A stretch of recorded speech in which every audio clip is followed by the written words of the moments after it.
Mr. Alvey is with us for the department. Ms. Ledbetter is with us for CASA. Mr. Turner is with us representing the children. Ms. Kincaid is with us representing the father, Mr. Hightower. Ms. Kincaid, he's not in the waiting room. Were you expecting him? Your Honor, he was incarcerated at the Childress County Jail, and they were planning to transport him to Potter County, but I have spoken with him and I know his position, Your Honor. Okay.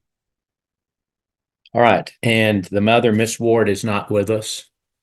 I note she did not attend the first adversary hearing either. This case was set for 9 o'clock. It's now 9:05. We'll proceed in Ms. Ward and Mr. Hightower's absence. I have Haley Stovall and Christy Ashley in the waiting room. Judge, if you bring both of them in, one's the St. Francis Ministries permanency specialist who's going to be in charge of the case, and the other is the investigator who I'll call as a witness. Okay. Mr. Alvey, you may proceed. Thank you, Your Honor. For the record, there was a return of service on Miss Ward that was filed yesterday. So she has been officially served with this petition. All right. What about Mr. Hightower? He appeared. Yeah, he appeared at the last That's right. hearing. He was there, even though he was incarcerated. He was present. So. Right. And at that time, Your Honor, we ordered a genetic test to determine if he was the father, and I think we're working on that at this time. Okay. And I'll call Miss Haley Stovall. You were asked to investigate that case soon after his birth? Yes, I was asked to investigate the case, I believe, 2 days after his birth. The allegations in the report that you received were that mom was tested positive for illegal substances. The baby may or may not test positive for illegal substances, but was having some withdrawal symptoms. Is that close to what was happening? Yes, that's correct. Did you go talk to mom while she was at the hospital before the baby was released? Yes, I went and spoke with mom at the hospital before the baby was released. And where was that at? Coon Memorial Hospital. And when you went to mom and talked with mom, did you discuss the allegations that you received in your report? Yes, sir. Yeah. And did Miss Yolanda Ward, who is the mother, advise you that she was using methamphetamines either daily or every other day throughout the time that she was pregnant with Gideon? Yes, sir.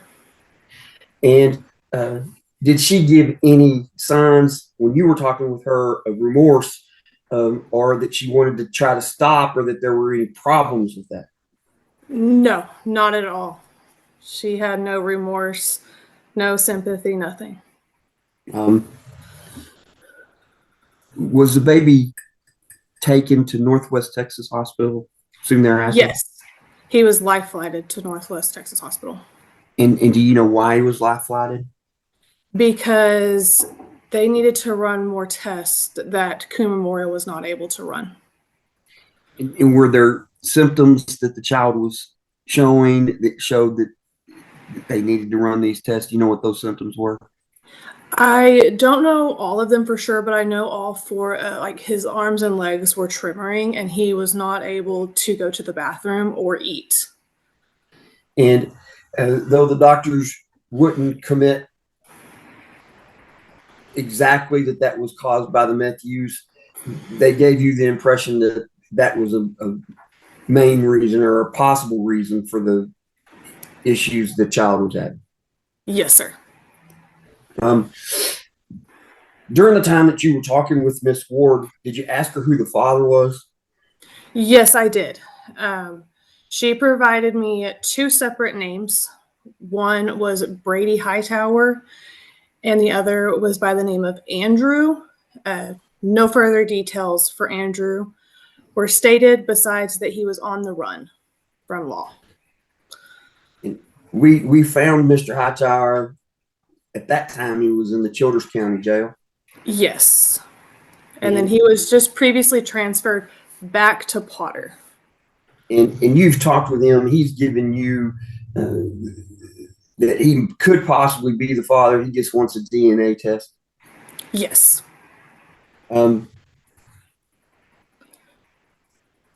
while you were at the hospital, first of all, was there a person that came that was not related to the child and started a fight with you? Yes. So while I was interviewing Miss Ward, a man, he refused to provide his identification. I explained to him our policy about interviewing one-on-one with the family, and he became very irate and telling the department that we don't know what we're doing and that we're not allowed to talk to families without attorneys present. At that time, the charge nurse overheard the yelling and came in and removed this man and escorted him off the property. Shortly thereafter, did you receive a phone call from a different person? Yes, by the name of Pam. I'm unsure of the relationship. She was referred to as a cousin to Yolanda and then a friend to Yolanda, so I'm not sure And the connection. And was she also somewhat irate with you? Not with me personally, but she was speaking with Yolanda on the phone, and she was very mad that CPS was involved, that she wanted this baby. And Pam asked to speak with me, and I declined. And so she said, well, I'm about to come up there and show her exactly how I feel about this. At that point in time, did the hospital lock their doors so that no further possible violence could happen? Yes, sir. Yeah, the hospital went into complete lockdown, and I was not allowed to leave the vicinity. Eventually, you were able to leave, and the child was sent to Northwest Texas. How is the child doing today? You would have to ask the St. Francis worker. I personally haven't checked on him because once I placed in the hospital, St. Francis took custody after that. Okay, and I can do that. The next question I have is, have you had any contact with Miss Ward since you left the hospital that day? No, I believe my phone number is blocked. I've tried on several different other of my coworkers' phones, and my phone calls don't go through. She doesn't return text messages, phone calls, or answer any doors that I've knocked on. So you've been trying to get hold of her, trying to talk to her, but she won't talk to you. Yes, sir. Yeah, the moment she left the hospital, that was the last I've gotten in touch with her. Do you believe that based upon what Miss Ward told you, the actions of the people around her and the symptoms that the child was showing, that child was in danger at the time that we removed the child? Yes, sir. And do you have any evidence to show that it would not be dangerous to place that child back in the home today? No, I do not.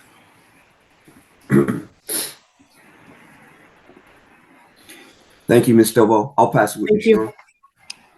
All right, thank you. Ms. Stovall, Mr. Albee asked you this, but I'll ask it in the statutory terms. Would it be a danger to the physical health and safety of the child to be returned to either parent today? Yes, Your Honor.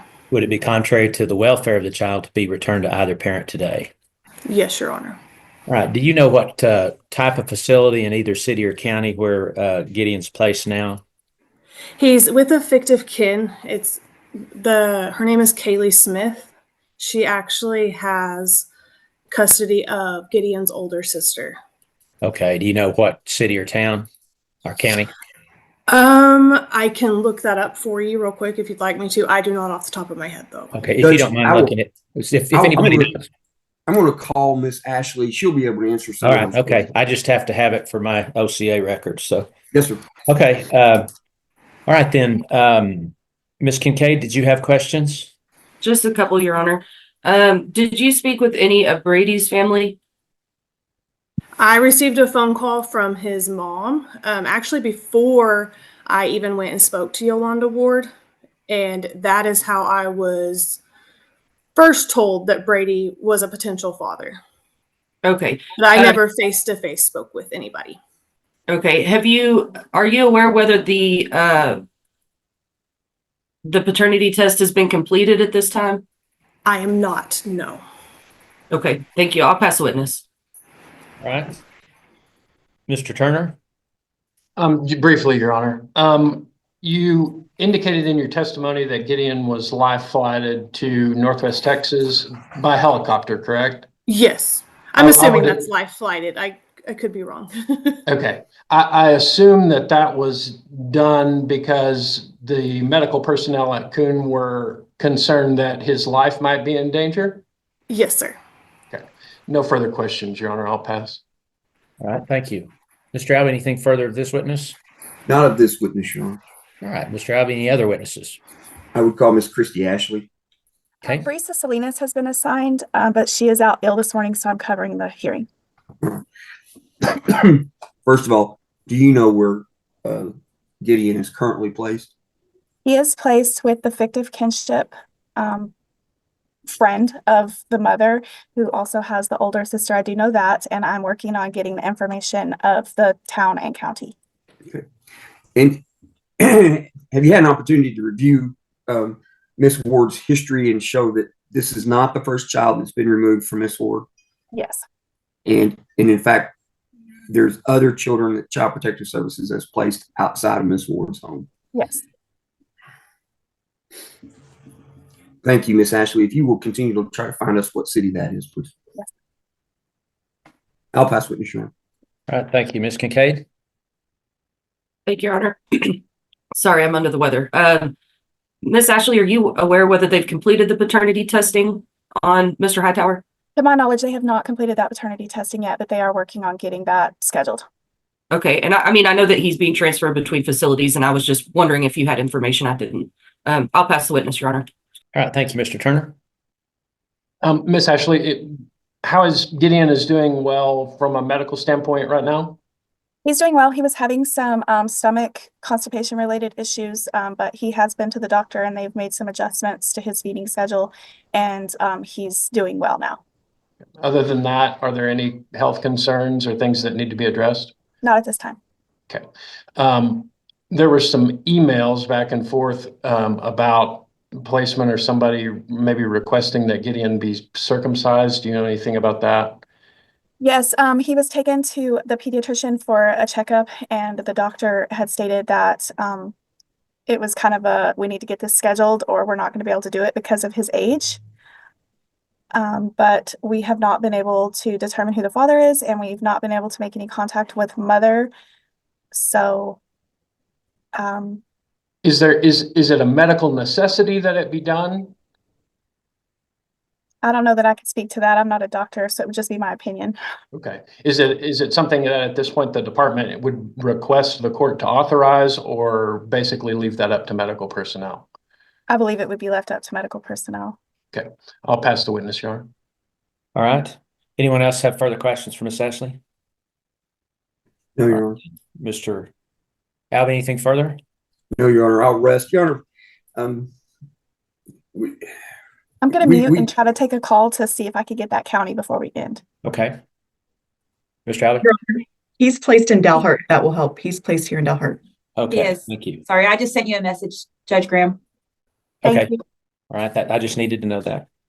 Judge, we would request that you'll allow us to have Gideon circumcised. We can't contact mom. She's not going to be a part of this. It doesn't look like, and we're not sure who the dad is. So, and these children need this done fairly early. I guess it's fairly painful if they don't. So, All right, If CASA as the guardian ad litem has no objection to that, Your Honor, I don't. all right. All right, Mr. Alvey, anything further? no, Your Honor. Ms. Kincaid, did you have any witnesses? No, Your Honor, I don't. All right, Mr. Turner, recommendations? Your Honor, I would recommend that the department be named the temporary managing conservator of the child and that placement be continued. All right. Okay, Ms. Ledbetter, CASA have anything? We're in agreement with that, Your Honor. Gideon is doing very well. Are you in agreement with what Mr. Turner recommended as far as the circumcision? Yes. Okay. I've never had this come up in almost 14 years. I will continue the department's temporary managing conservator, continue the current placement. I'm going to start with this. If this doesn't work, let me know. Mr. Alvey, you might have your crack legal team and Austin be looking into that. But I'll start out by ordering that Gideon is to be circumcised if recommended by his medical staff. If we get a medical staff or a doctor that says that's not my call, I'm not going to do it, then you let me know. If everybody's kind of in agreement try to get me some kind of case law on it or get some recommendation on what's happened, because I've never had this come up. Judge, I did check with the policy folks in Austin, and they tell me that we couldn't do it without a court order unless it was a medical necessity. So that's the reason we're asking for it to be a court order today. Well, I'll amend what I said in the order. I'll order that he be circumcised if recommended by the medical staff, or if it's what you say, medical necessity. Let's see if that'll get it done. If not, let me know, and then I guess I'll step out. I guess I'll step out on that limb when I need to. Okay, thank you, Judge.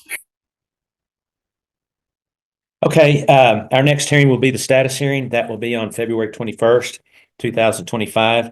That will be by Zoom like today's hearings, so parties and attorneys can go on the court's online docket a day or two before February 21st to see exactly what time we'll have that hearing. Okay, that will conclude this case. I believe everything else I have today are Randall County, so. That was the only case I had this In the morning. end, Thank all you. right. If any of you are Johnson, involved, I'll be back. That's also an adversary hearing. In that case, Ms. Gutierrez again for the department, Ms. Wiggins for the child, Ms. Grant representing the mother, Ms. Mustos, who is with us. The father, David Miller, is not with us, and he is not in the waiting room. All right. Before we get started, Mr. Musto, if you'd unmute. Yes. All right. I understand you brought paperwork for a court-appointed attorney to the annex yesterday afternoon. Yes, sir. Is there any reason why you waited so long to wait till the day before our hearing to bring that to me? I tried to email it. It was unsuccessful from my phone. I got a message a couple days later saying that it was not working.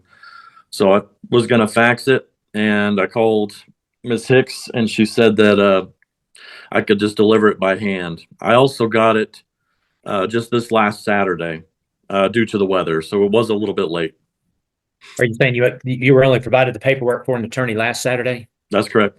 Okay, well, that's not on you. That's on either the department or St. Francis. So, all right, let me advise you then. Obviously, you know you have the right to an attorney if you can't afford an attorney. You've now provided me the paperwork, which I've not seen since I didn't get back to town till late yesterday evening. So you also have the right to ask that I postpone or continue this case until I've had a chance to see whether or not you are entitled to a court-appointed attorney. And if so, give you time to talk to that attorney. Do you understand that? I do, sir. Do you want to ask for that continuance today? I believe so. Yes, I probably should. Okay, that's your decision.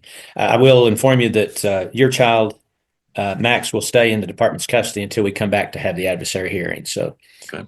All right, then we've checked, and about the only time I think we can do it, we can reset it to February 3rd. That's a pretty light docket day. So I will grant Mr. Musto's motion for continuance. Ms. Gutierrez, since we've got companion cases, do you want to reset both of them?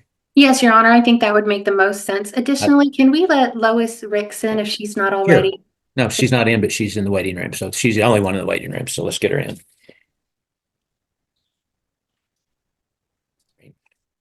May I say something? Who? Marcy Musto. Yes, ma'am. I'm planning to go into treatment next Monday, so I'll be in treatment at that time on February 3rd. So I wanted to make sure. I was going to explain to the judge, Marcy. Okay.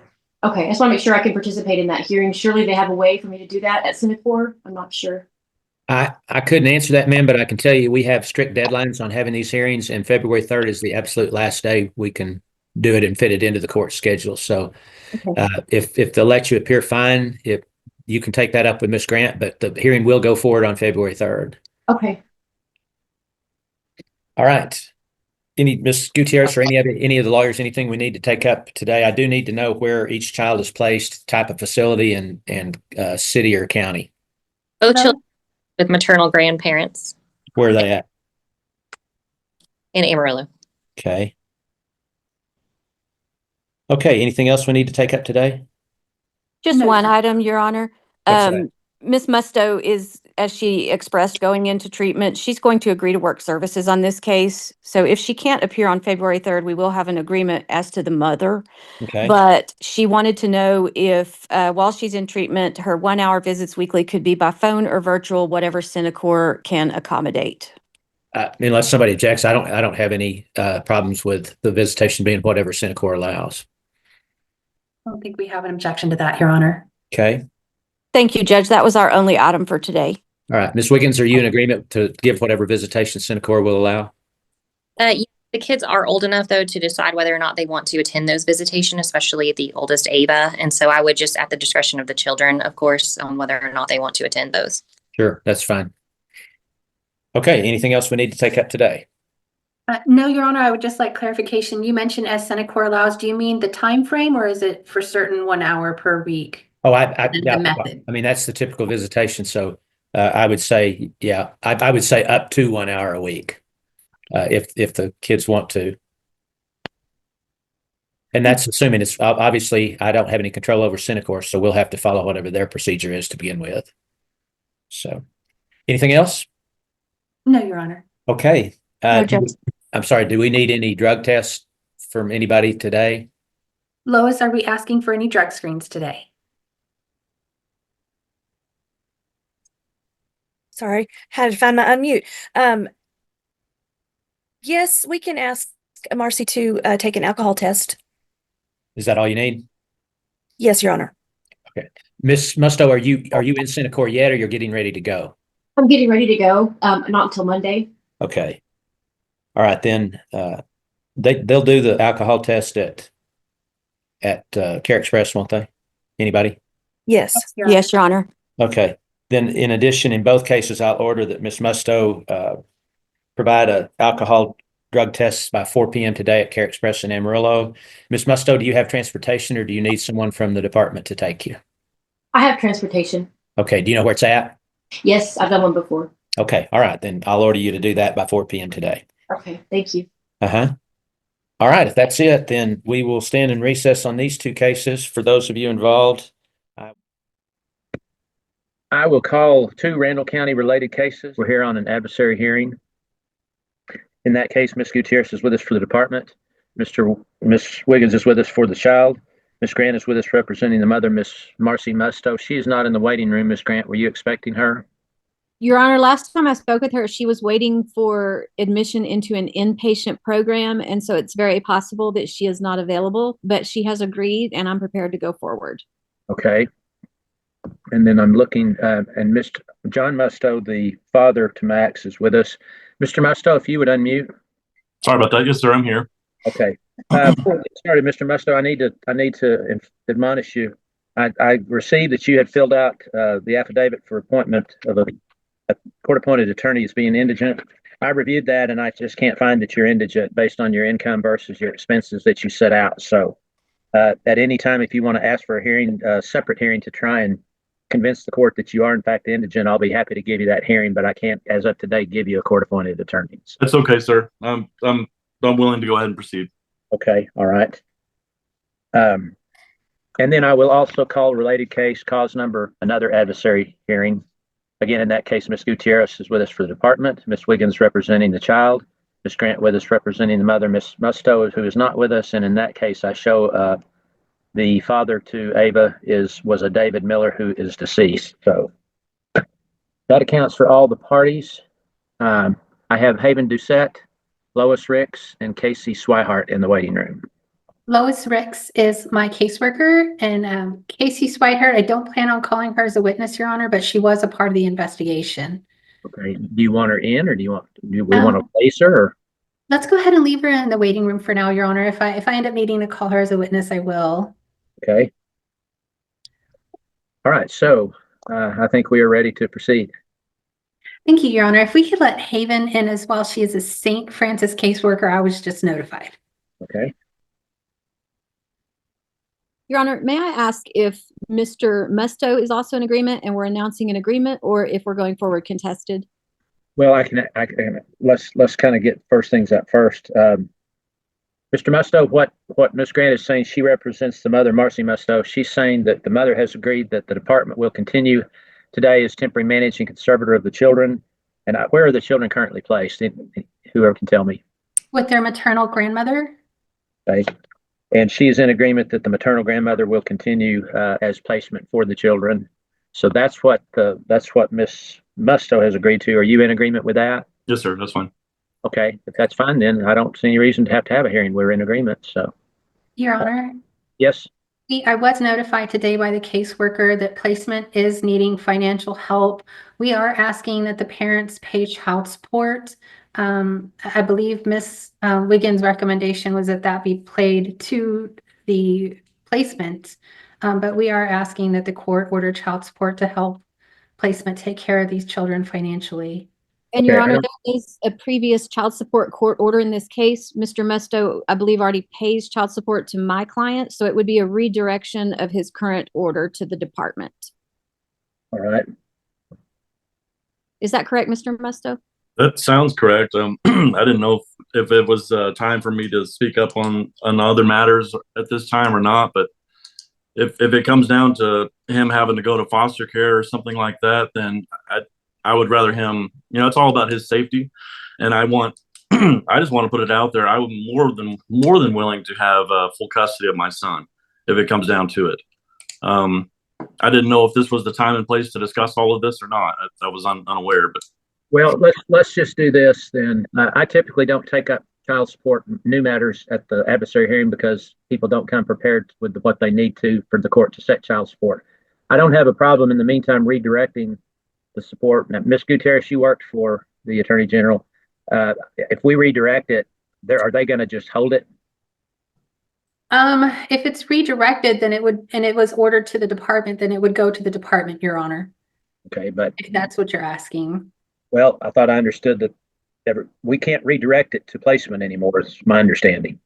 That's what Miss Wiggins was asking, or that was part of her recommendation for the department's position. Of course, we want placement to have financial help, but I don't think I can ask for it to go directly to placement and sidestep the state distribution. That's my understanding. That's the current state of the law. Is I cannot redirect it to placement. It has to be paid to the Office of Attorney General. So I don't have a problem with redirecting Mr. Musto's child support to the Office of Attorney General, but I can't tell you what they're going to do with it when they get it. So.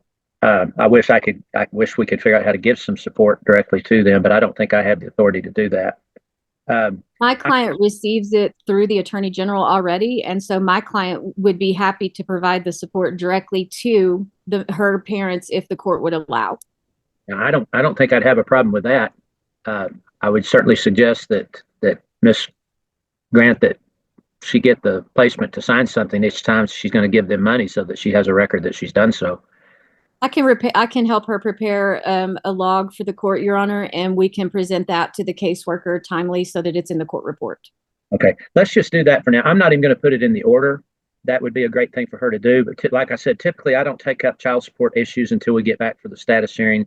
Mr. Musto, what that will do for you is allow you time if you want to talk to an attorney. You probably want to anyway, since you're telling me you'd like to have custody of your child, Max. I can do this if you want me to. The first step in that procedure would be for me to order a home study on you. I'm happy to go ahead and order that today to kind of just get that ball rolling.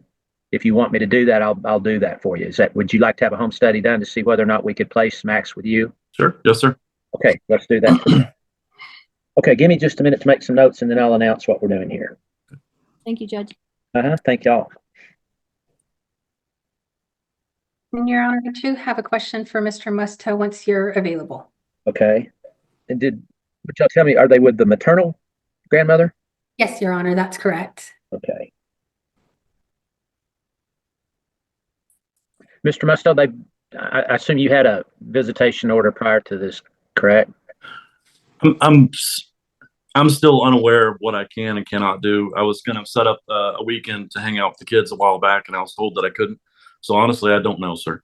Okay, and I haven't seen any prior orders, but I can tell you that we will, and if you would like, we'll go ahead and start a weekly visitation between you and your son. That's kind of a standard thing until we get back and we start doing home studies or whatever. So yeah, absolutely, yes. We'll get you some visitation started now. Thank you. I'm going to leave it up to you, Mr. Musto, and St. Francis to work out when that'll work. I read from you work for the BNSF, so I imagine your schedule's kind of. It's actually not that bad. It's Monday through Friday, 7 to 4. Okay. All right. Well, we'll just let me get all these done, and I'll just announce them at the same time. No, I did mention that I wanted full child support, but I'm also, like I said, it's all about the safety of my son, and I would like to also respect what CPS and the court has to say about the whole situation. I would like to hear their opinions too. Okay, well, that's what we'll do when we come back. As of today, have you been provided with a copy of the removal affidavit? I'm not sure, sir. That would have been, if you'd have read it, you'd remember it. So I'm assuming maybe you didn't get it. Let's be sure that Mr. Musto gets a copy of the petition and the removal affidavit. That'll explain why we got here today. I do believe I have that next to me. Okay, all right. Okay, then let me start. Yes. May I provide the court some information just to assist, and also Ms. Gutierrez? This Sure. These parents were divorced in Randall County, and so all the court orders that relate to Mr. Musto's children are under case number 79792L2. That's this case.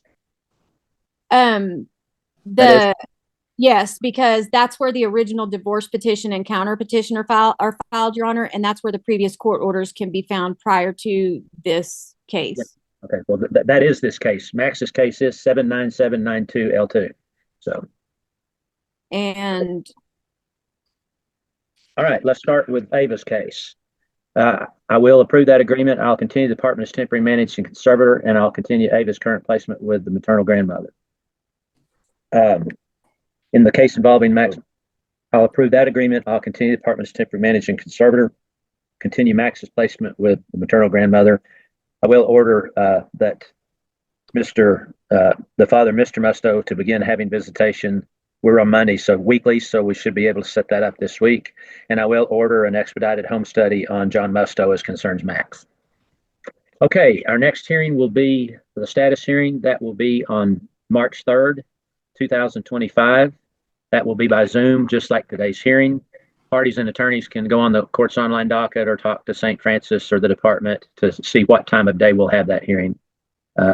We usually schedule them a few days before. So, Mr. Musto, just so you know, that next hearing, the department would probably they might come up with a plan of services, some things they want you to do. That next hearing will be when the court decides what services any of the parents might have to do or not have to do.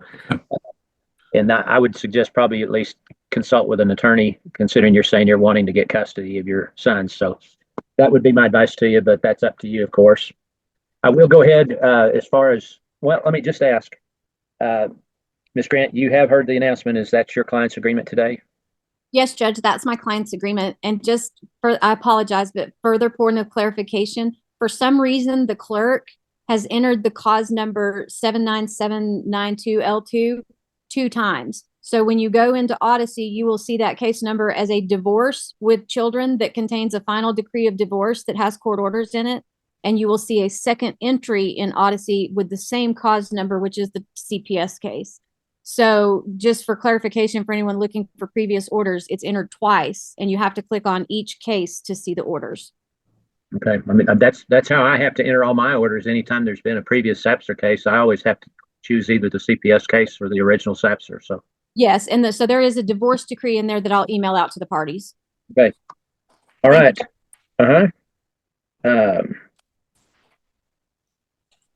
I guess that was it. I was going to say, I know what I was going to do. I was going to ask then, Mr. Musto, just to be clear, you've heard the agreement announced. Are you in agreement with that today? Yes, sir.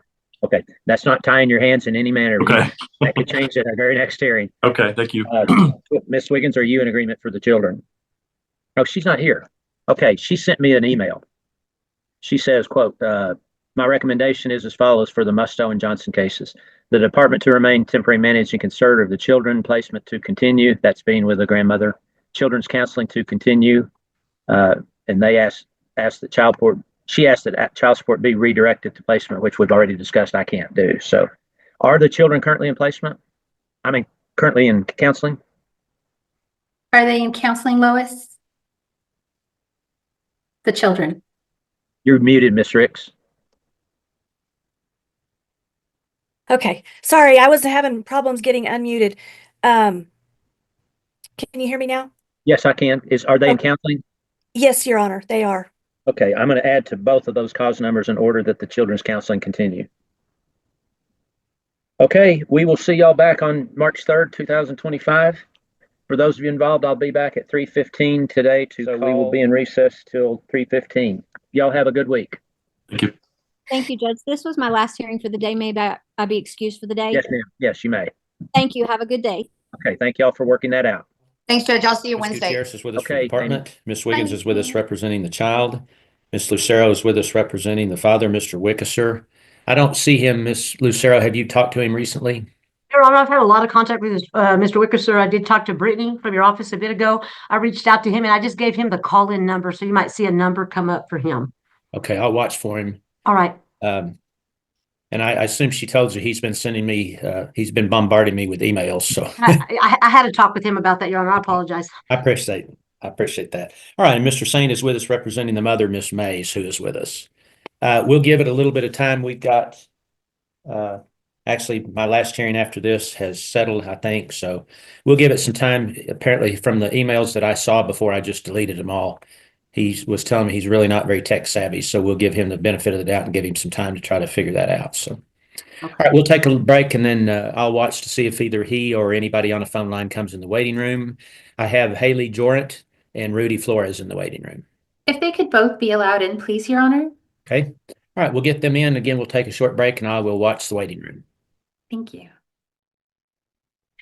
Your Honor, I did speak with Mr. Wickeser. I don't know. He's just having problems logging on just to the Zoom. I provided the phone number to him, but he's still having problems. But I had spoken to him quite a few times before this hearing. So I was on behalf of him, I was going to announce an agreement, but I didn't know if we, so anyway, that's where I'm at. Okay, well, that's good because we've already continued it one time for him. So, all right, then, why don't you announce the agreement that he's reached and then we'll see what Ms. Mays and her attorney have to say about it.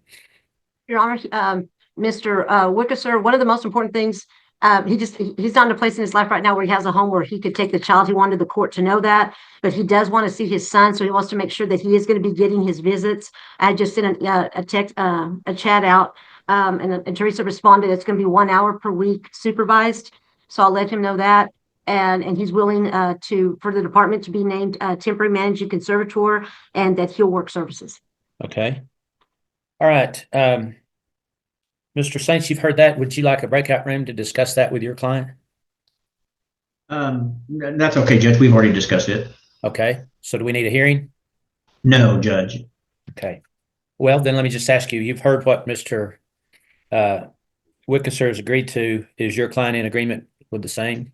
Yes, Judge. She's already started on her services. I think she started her parenting class. Okay. And I believe she's having her visits. There is a couple of family members that she wants looked at for placement. But we can talk to the department on that. I think that for some reason they have an issue with one and I don't know what it is. Well, let's just kind of discuss it because I can order, if there's not already a home study based on where she wanted the child placed yet, I can order a home study today. I don't want to direct your case for you, but Ms. Mays, I'll just tell you, we usually do it by the parents list who they want, and we usually go from top to bottom, and we do one at a time. I heard something about the department had a problem with one of them. Mr. Saint, if you want to put on any evidence about that, I'll order whichever one she wants a home study on first. What's her preference? Yes, Judge, I'll just do that briefly. Okay. I'll call Ms. Mays. I know wait, Ms. Mays, you've got to raise your right hand. You swear the testimony you give will be the truth, the whole truth, and nothing but the truth. Yes, Your Honor. All right, Mr. Saint.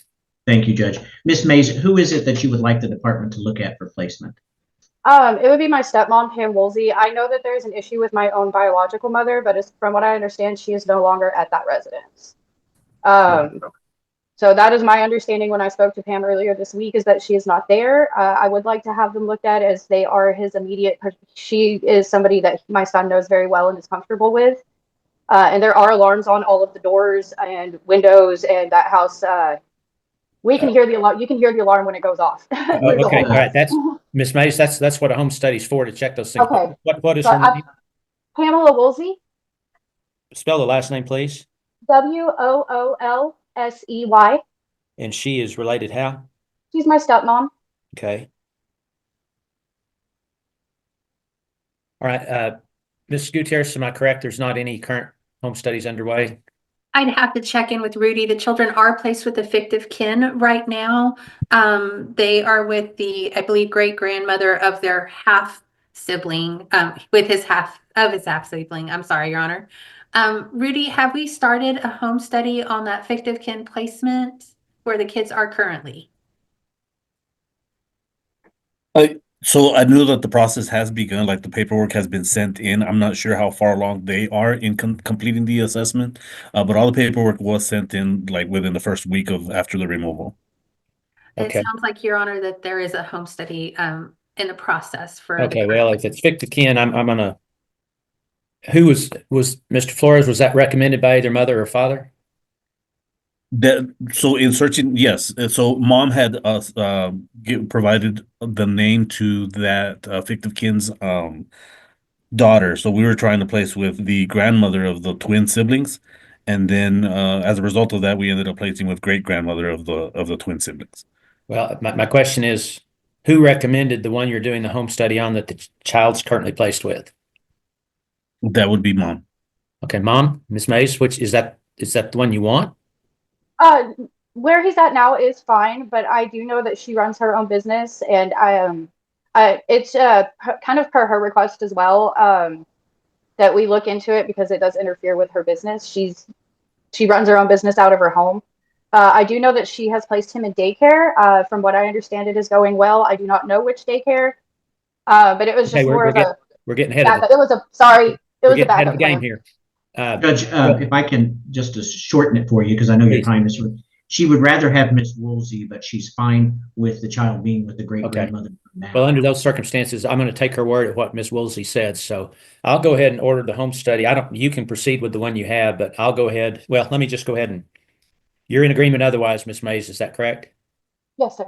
All right. Thank you. Miss Wiggins, are you in agreement? Did we lose Miss Wiggins? We Yeah. might have, Your Honor. Okay, I'll wait till she comes back. In the meantime, I had ordered drug screens on both parents at our first hearing on the 17th of January. I need to hear whether or not they were completed.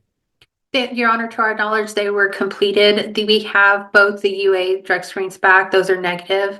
The hair follicle drug screens are still pending on both parents. All right, good. Okay. Let's wait for Miss Wiggins' recommendation. And Your Honor, I have a couple of requests as well once Miss Wiggins rejoins. Okay. All right, let me go check my emails. It appears that Mr. Wickesser is still emailing me. Give me just a minute.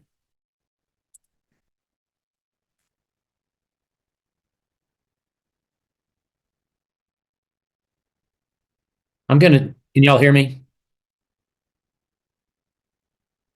Yes. I couldn't see you. I'm back in my emails. Okay, I'm going to just read for the record what Mr. Wickesser has emailed me again after his attorney said she had admonished him not to contact the court directly. You are the judge in my case. I cannot get on via Zoom this morning for whatever reason. Sir, this matter concerns my child, who I love very much. I apologize for not being tech savvy. All I know is I live that boy. And if you or anyone else sees him with me, y'all would understand. Am I a good person? ? Well, is anyone ? There is zero violence in the report I was given. All speculation. I'm a good dad, sir. Go ask my 16-year-old boy in Tascosa High School. I just want to see my boy, Your Honor. Please help a fellow Texan. So, and Miss Lucera, you've got to tell him I'm going to put it on the record. I'm going to ignore any further direct emails from him. I'm not going to open them or read them. Yes, Your Honor, and I just texted him again to tell him not to be emailing you anymore. Okay, thank you. Okay. All right, I noticed Miss Wiggins is in the.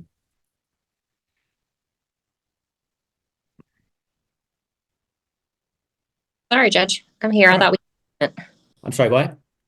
I thought we had agreements. That's why I didn't log on. I'm sorry. Oh, okay. Well, we do. Just so you'll know what was announced. The agreement between the parents was the department continued temporary manage the conservator placement continued. Miss Mays, apparently they've started a home study on the placement fictive kin, some kind of great grandmother by something. I couldn't even keep up with it, but Miss Mays has indicated that person says she works from her home. she would really like for the department or St. Francis to look into Miss Mays' stepmother, Pamela Woolsey. So I'm going to go ahead and order a home study on her too, based on what Miss Mays has indicated the current placement has to say. So, and then I don't know if you were present, Miss Wiggins, but Mr. Wickeser keeps bombarding me with emails. So, and Miss Lucero told him this morning that's not proper. And he just sent another one basically telling me what a great guy he is and he's not tech savvy. So that's basically what you missed. So the parents are in agreement. You've heard what I announced that they've agreed to. Are you in agreement with that? Judge, that's the first I've heard about the great grandmother to the half siblings having any issues, but we will check in with her and make sure that she's able to do that while we're doing the home study on the other. Okay. Sounds good. Anything else, Miss Wiggins, we need to talk about for the kiddos? No, Your Honor. He's doing good. We probably will need to get him evaluated at the Turn Center. He possibly has a speech delay. That's per placement. So just kind of wanted to give you a heads up on that. Okay. Do I need to order it or is that going to take place on its own? I'm hoping once we get the CANS assessment that it will take place, but we'll just follow up on that. Okay. And I just asked for the record and I was provided information that the parents did drug screen as I requested at the last hearing. The UAs have both come back negative and the hair strands are still pending. So, okay, then I will approve that agreement. I'll continue the department as temporary managing conservator, continue the child's current placement. I will order the home study on Pamela Woolsey, Woolsey. I will set the status hearing for February 24th, 2025. That will be by Zoom like today's hearing. Ms. Lucero, if there's any questions, just have him come to your office. I will, Your Honor. And if that's an issue, I didn't tell him because I was not going to discuss the case with him alone, but okay. I'm sure you're aware, you could always ask that I have an in-person hearing and you can present the reasons why, and I'll consider whether to do that or just order that he come to your office. So, okay. Thank you, Your Honor. Okay. Your Honor? Yes. Oh, yeah. You had some other matters. Yes, Your Honor. I have the department's request that they have made reasonable efforts to reunify the family and maintaining contact with the parents as well as facilitating visitation. We also asked for a finding that the department made reasonable efforts to prevent the removal by offering a safety plan, a family team meeting, and having worked a recent family-based safety services case with the family. Okay. I did read the removal affidavit, which contained a lot of that information, so I will make those court findings. Thank you. All right. I appreciate y'all working that out. That will conclude this hearing. We've got another hearing scheduled for 11:30. That's another Randall County adversary child. The mother, Miss Johnson, is not with us, nor is her attorney, Miss Archer, and there's an unknown father. His attorney, Mr. Barfield, is not with us. I have Keyshawn Mahone and Haley Jordan in the waiting room. If they could be allowed in, please. Okay. Okay. They're in now. My understanding is there's been an agreement reached in this case, Ms. Gutierrez. Yes, Your Honor, for the department to be TMC and the parents to work services and continue as temporary possessory conservators of the child. We are asking for findings of reasonable efforts to prevent removal, and those are by offering a safety plan, a family team meeting, and let me see. Let's see. Yeah, attempting a safety plan, a parent-child safety placement. We discussed the Texas Family First case as well as the FBSS program with the mother. We also attempted to locate family members who would be willing and able to supervise the mother and child, and those efforts were unsuccessful. We are also asking for finding reasonable efforts to reunify since removal and facilitating visitation and maintaining contact with the parents. All right. I have read the removal affidavit in this case, so I will make the findings of the department's reasonable efforts to reunify and to avoid removal. And as I stated, there was an agreement reached, and I'm assuming that's why Miss Archer, Mr. Barfield, and the mother, Miss Johnson, aren't with us. Is that correct? That's my understanding as well, Your Honor. Okay. All right, then. Anything further from the department? No, Your Honor. Thank you. All right. Thank you. Miss Wiggins, are you in agreement? I am in agreement. And just for the record, I think you know, but she's placed with a maternal cousin in Hughes Springs, Texas. Oh, yeah. We had that at the last hearing. Yes, sir. Yeah. Okay. Okay. All right. I will approve that agreement. I will continue the department as temporary managing conservator, continue the current placement. As I stated, I will make the findings requested by the department. I'll set the status hearing in this case for February 24th, 2025. That will be by Zoom like today's hearing, so parties and attorneys can go on the court's online docket a day or two in advance of February 24th to see exactly what time we'll have that hearing. So, all right, that will conclude the hearings for today. I don't know, Ms. Gutierrez, I don't know if either you or Ms. Wildman's, if Brittany's reached out to you yet about moving the last two hearings on Monday, either moving them to later in the day. Yes, Your Honor. Brittany gave me a call as well as sent an email out. And I did see that. We're completely fine with that, Your Honor. Okay. All right. Good. I just wanted to be sure why I still had you on. So, all right, then that concludes our business. Y'all have a good weekend and I'll see you on Monday. Okay. Sounds good. You too. Okay. Bye. Thanks. See y'all Monday. Thanks, Amy. Here on an initial permanency hearing. Thank you. See you Monday. Mr. Graff is with us for the department. Ms. Wiggins is with us representing the child, the parents, Ms. Gutierrez, and the father, I can't pronounce his last name. Ixcotoyac. He is an alleged father. He is also not with us. My understanding they're both in Guatemala, but have been in contact with St. Francis in the department. I have Kenya Moyado in the waiting room. She's for the 9:30 matter, Your Honor. Okay. Oh yeah, she's mother. Okay. All right, that's the only person in the waiting room. This case was set for 9 o'clock. It's now 9:07. We will proceed in the parent's absence. Mr. Graff, you may proceed. Thank you, Your Honor. And I have Mr. Heredia here from St. Francis who can give the court an update, or we can do some basic testimony, whichever the court prefers. Yeah, just about anything new. I've read the report. So just anything that's changed since the report and anything we need to take up today. Yeah, I can let the court know, and Mr. Heredia can chime in. We did have a home study completed on the parents in Guatemala. We are now in the process of seeking a repatriation order. And then once that is done, then we believe we'll be able to reunify the child with their parents in Guatemala. But Mr. Heredia, if you can give the court an update beyond that, I appreciate it. Thank you. Yes, sir. Maria continues to do very well in her placement. She's learning to speak English. She's excelling in her studies, making friends and socializing. She has continued to maintain contact with her parents. She has weekly visits, virtual visit that is monitored by a staff member, usually Miss Hannah Fisher there at Ayanti. The visits have gone well.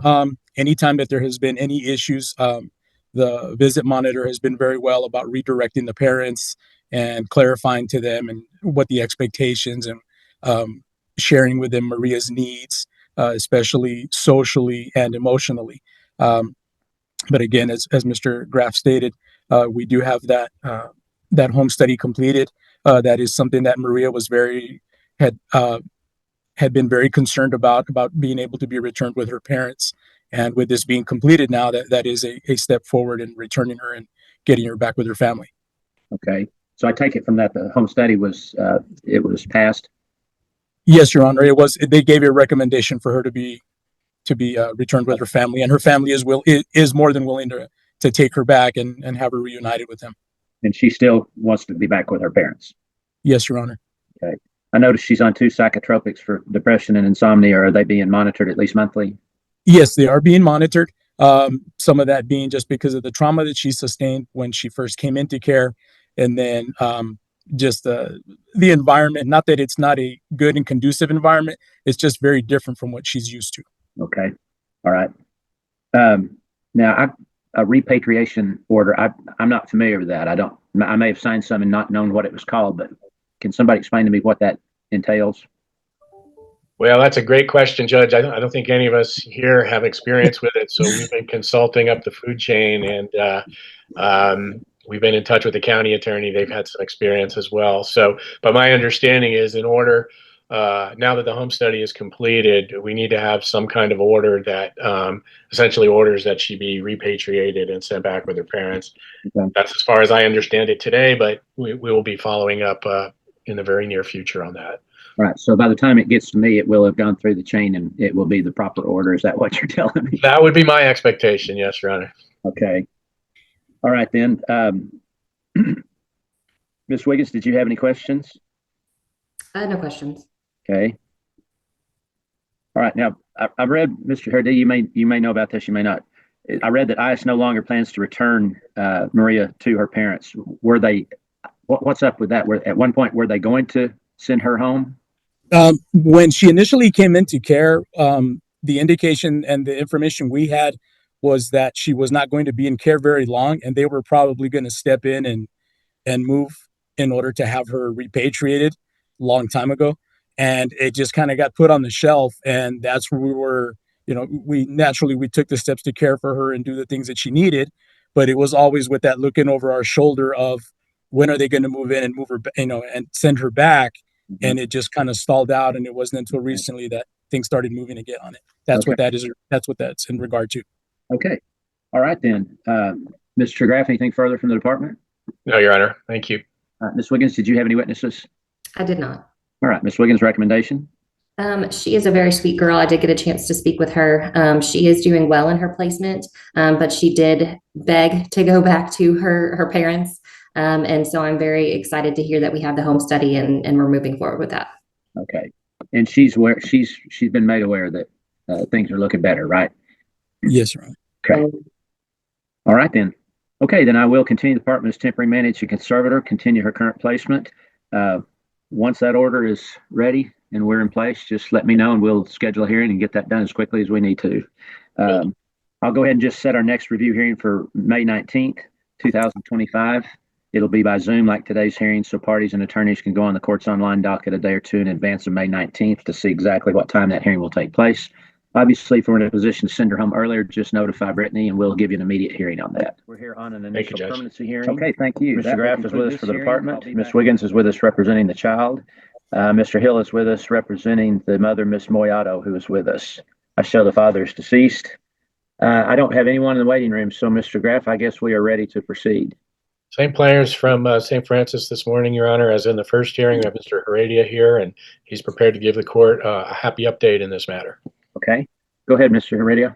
Good morning, Your Honor. I'm very happy to present to the court that Marcus has been returned home. Great. He was returned home on Friday, the 24th. Okay. Prior to that, he had been doing very well. He's still doing well.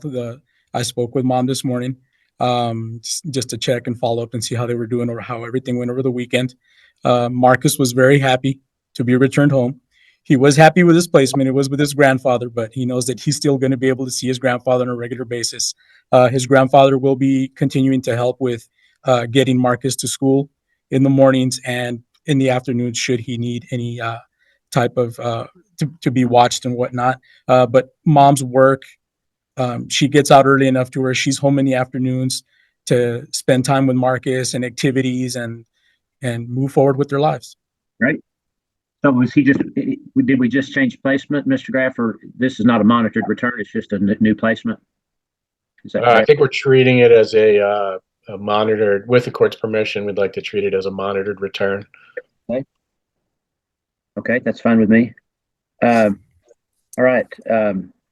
Miss Wiggins, anything? No, I spoke with him. He is also a sweet little boy. He was doing well with Grandpa when I talked to him. I have not had a chance to speak with him once he's placed with Mom, but he did talk about how he enjoyed visits with Mom and wanted to see her. So I'm glad that everything is going well, and she has a lot of family support, so I hope she knows that and utilizes it. Okay.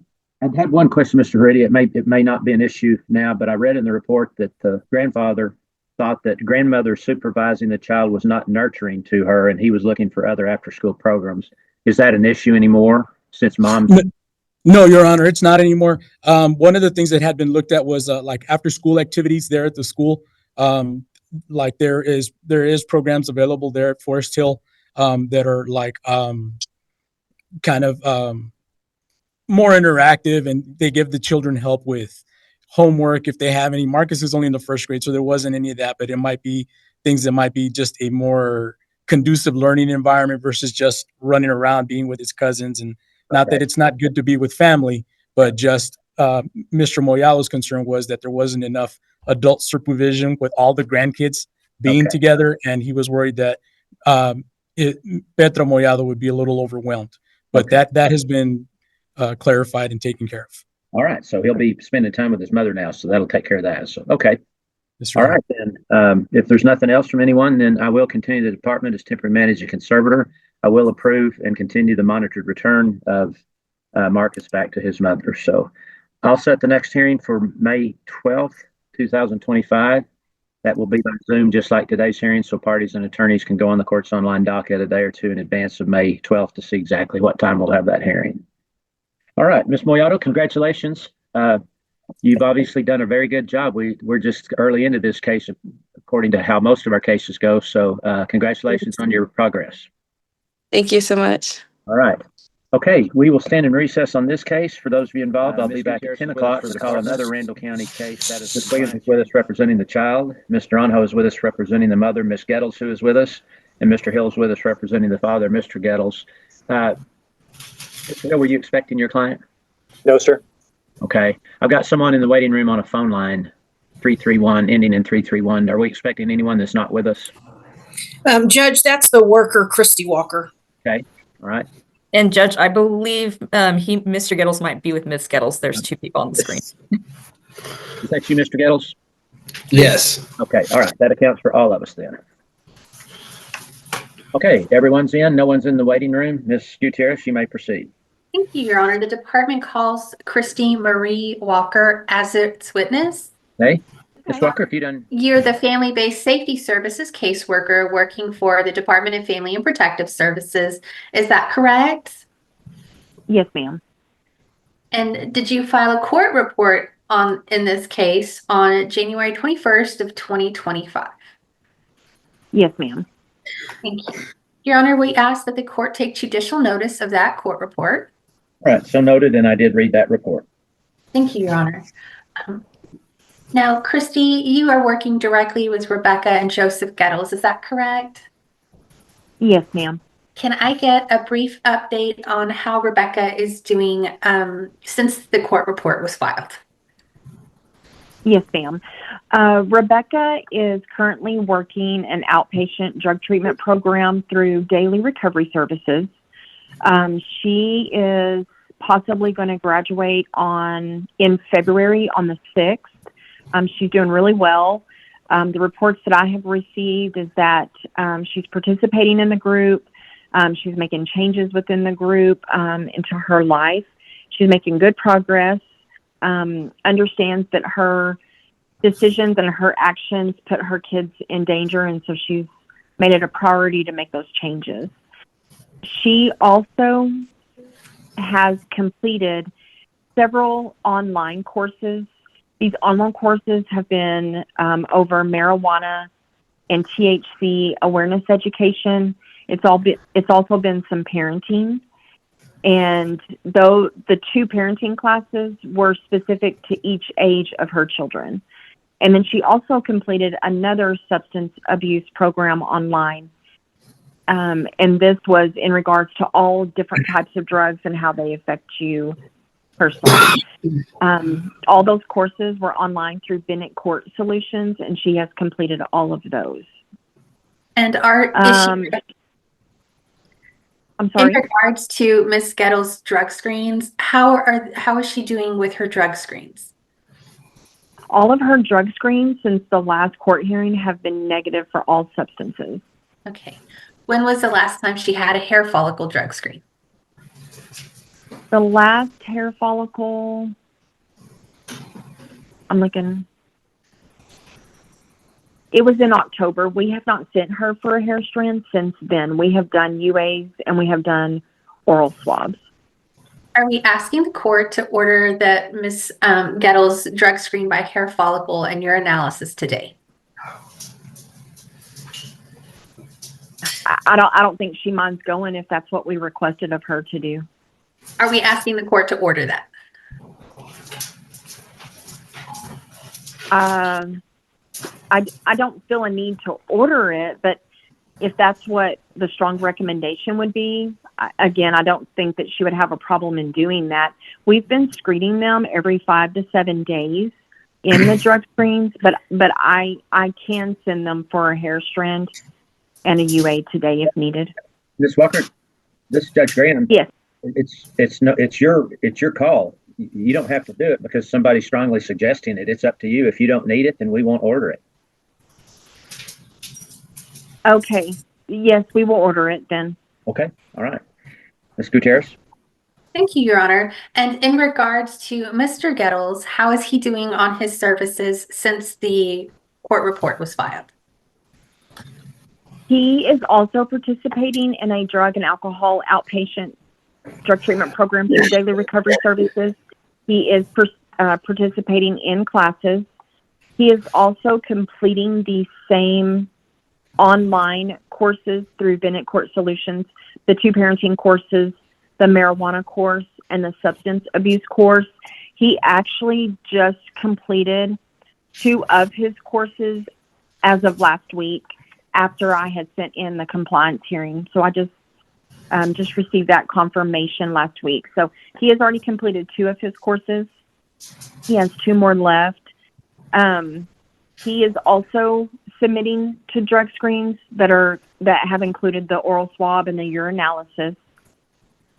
He, in the beginning, was testing positive for marijuana, and since I'm looking and I apologize. In November is when he started testing. It was November or December he started testing negative in his drug screens. So his drug screens since then have been negative for all substances. That is great to hear. Is it fair to say that both Mr. and Mrs. Gettles are working really hard to address their substance abuse issues? Yes, ma'am, they are. They're also attending AA meetings weekly, and they do those in person, and they're participating in individual counseling as well. Thank you. Now, at the beginning of the case, there was a safety plan in place where the parents could not be around the children unsupervised. Is that safety plan still in place? We are changing that safety plan as of tonight. That safety plan, we have lifted Rebecca's supervision. Joseph will still be supervised until I meet with my supervisor to lift that supervision. But as of right now, the new safety plan is that Rebecca's supervision will be lifted. Joseph will continue to be supervised with the children, and the parents are aware of this.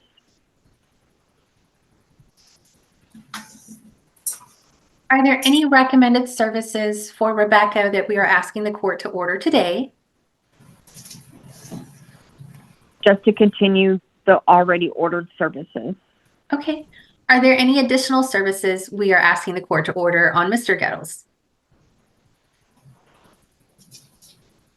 Just to continue the current services he's participating in. That's great. Now, regarding the children, I believe that order for participation included some provisions for Odin and Oakley. Is that correct? Yes, ma'am. How is Odin doing? Odin is doing well. Odin attends Steamboat Daycare. He is now weighing 19.5 pounds. He is 28 inches long. He is growing, healthy. He's doing very well. And one of the concerns at the beginning of the case was failure to thrive. Would you agree that the parents have progressed with that issue? Absolutely. And regarding Odin, let's see, and Oakland, it looks like there was an order for feeding logs to be maintained. Are those being maintained by the parents? The feeding logs have been difficult for Rebecca to follow. However, I have visited with her. Odin is now eating baby food and table food. He does continue to take a bottle with formula, but he has progressed into baby food and table food now. Okay. And to correct myself for the record, Your Honor, that feeding log order was for Odin, not Oakland, just Odin. I apologize for that mix-up. Okay. And in regards to Oakland, there were some speech concerns. Are those being followed up with for therapy? Yes, ma'am. She had her tonsils taken out, and since she had those removed in October, her speech has gotten better. She did participate in a developmental evaluation through Therapy 2000, and she was denied services. She scored very high on it. So at this time, it is not recommended for her to have any speech therapy. Thank you. Now, in regards to Odin and therapeutic services, it looks like the order had him for the parents to make and attend appointments through ECI for Odin. Is he receiving services through ECI at this time? He is not. They completed the ECI developmental evaluation, and he was also denied services and reported that he was on target for his age. Okay, that is great to hear. Are there any services for the children that we need to ask the court to order? No, ma'am. And there was also a budgeting class that was ordered. Has that been started by the parents? The budgeting is in-home material that I provided, and the grandmother is going to be working with both of the parents on their budget. Have they started that process yet? I would say yes, because they're planning on purchasing a home. Once they are trying to pay off some debts in order to purchase this home. And so they have already started working on that budget, but will dive deeper into it as they pay off other bills. So are you already seeing progress in that area for them as well? Yes, ma'am. Okay, great. So at this time, we are asking the court, are we asking the court to urinalysis hair follicle for an order for the father as well? Yes. Okay. In addition to those requests to drug screen, are we asking the court to continue the order for participation? Yes, ma'am. Okay, pass the witness. Ms. Naranjo? No questions, Your Honor. Mr. Hill? No questions, Judge. Ms. Wiggins? You indicated that you lifted the mom's supervision around the children. Is mom able to supervise dad? No, ma'am. The parents are aware of this. The dad will continue to be supervised by the grandparents. Okay. All right. Nothing further, Judge. All right. Are the parents living together? I read that Mr. Gales lived with his grandmother, so are they not living together? Both of the parents have moved into the maternal grandparents' home with the grandparents. Okay, so how are we going to do that Ms. Gettles is unsupervised and Mr. Gettles is supervised? Is that going to be a problem since they're living together? No, sir. Joseph works during the day, and Rebecca will mainly be unsupervised in order to take the children to and from daycare. She will also be able to stay at home during the day if the grandparents have a medical appointment that they need to attend instead of all of them attending. These are the times that she will be unsupervised. But when Joseph is home, one of the grandparents has to remain at the house with the children to supervise his contact. Okay, and everybody's aware of that? Yes, sir. Okay, all right, thank you. All right, Ms. Gutierrez, anything further from the department? Yes, I have a clarifying question. Okay. Thank you, Your Honor. Christy, when you said that mom's supervision requirement was lifted, I assumed that that meant she could have whatever unsupervised contact with the children that was necessary or that she wanted. But in your response to the judge, it sounds like there may be some limitations on that for transporting to school, or if the grandparents need her to watch the kids. Can you explain more what the limits, if any, are on mom's unsupervised contact with the children? There are no limits. I just wanted to give examples of when she would be unsupervised. She can be unsupervised at any time needed with the children to take them to appointments. There's no limitations.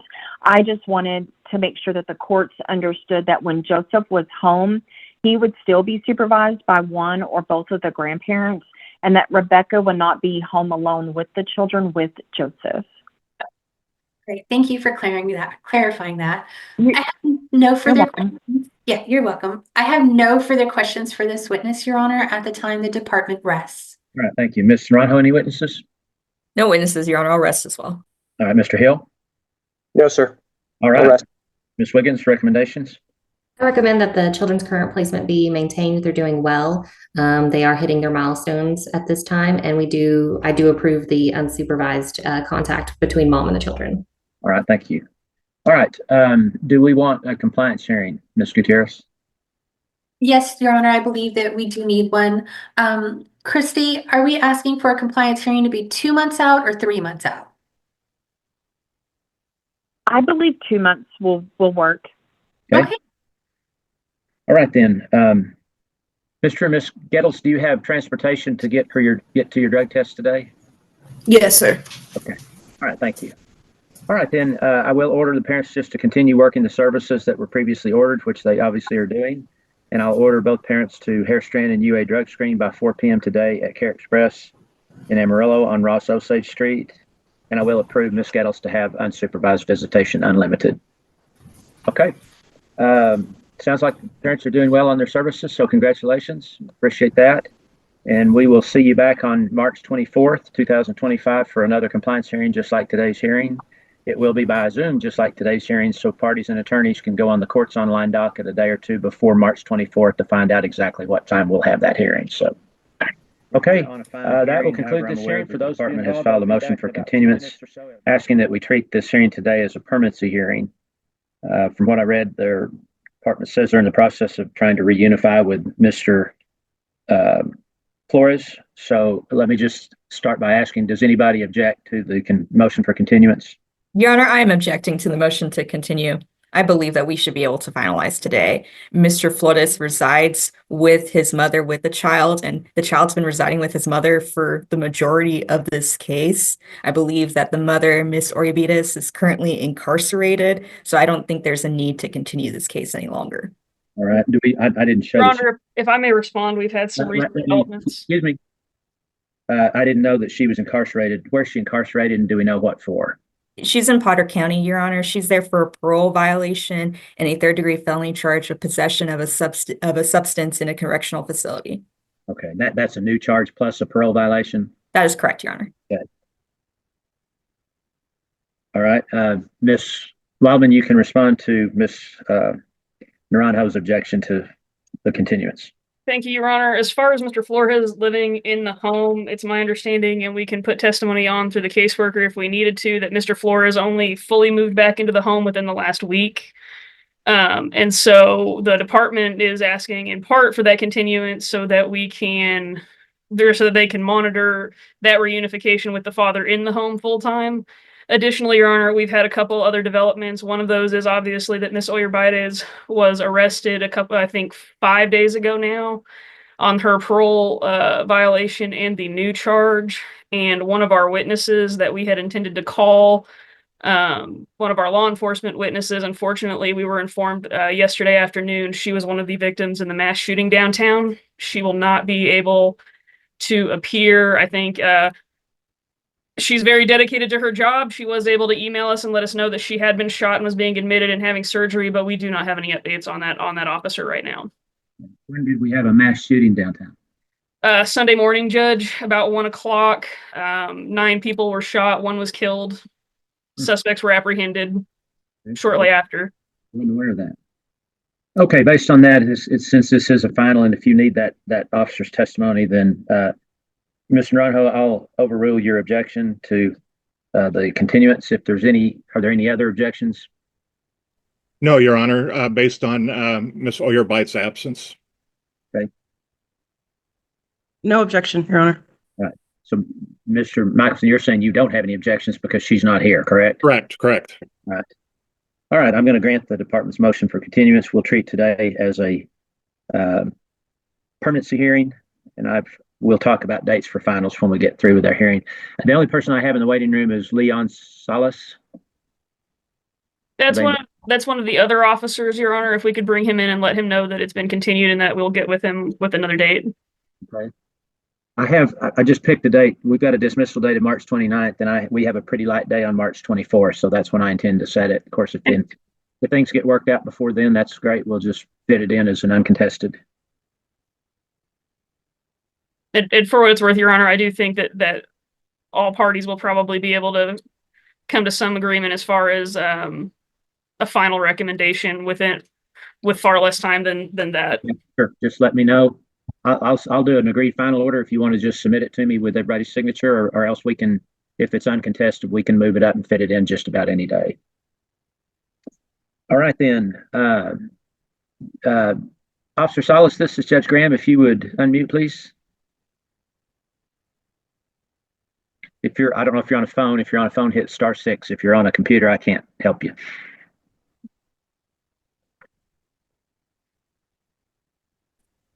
Okay. All right. Sorry about that. Can you hear me, sir? Yes, sir. Okay. Officer, this was supposed to be a final today that you were called. I don't know if you were subpoenaed, but that you were called to testify for. It is not going to go today as a final. We're having another hearing that you will not be necessary for. So I appreciate you appearing. I'll let you go, and someone from the department will be with you to tell you when the final has been reset if they still need you to testify. Yes, sir. Okay. Thank you for your being able to testify, and thank you for your service. Yes, sir. Thank you. You bet. I'll go ahead and remove you, and you can go about your day's business. Thank you. Thank you. Okay, then we will proceed as a permanency hearing. I will tell you I have read the report, so we don't have to go over everything. I just need to know if there's anything new since the report, and if there's any issues that we need to take up today. All right. The department would call Tori Cook, Your Honor. Okay. And are you familiar with Jackson and his family? I am.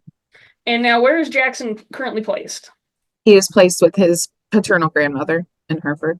Okay. And sort of what is the department's plan, or what sort of steps have been taken to reunify him with Jonathan Flores, his father? So Jonathan has moved, moved in with his mother in Hereford. That is being supervised by his mother, and our plan is for him to potentially find his own place.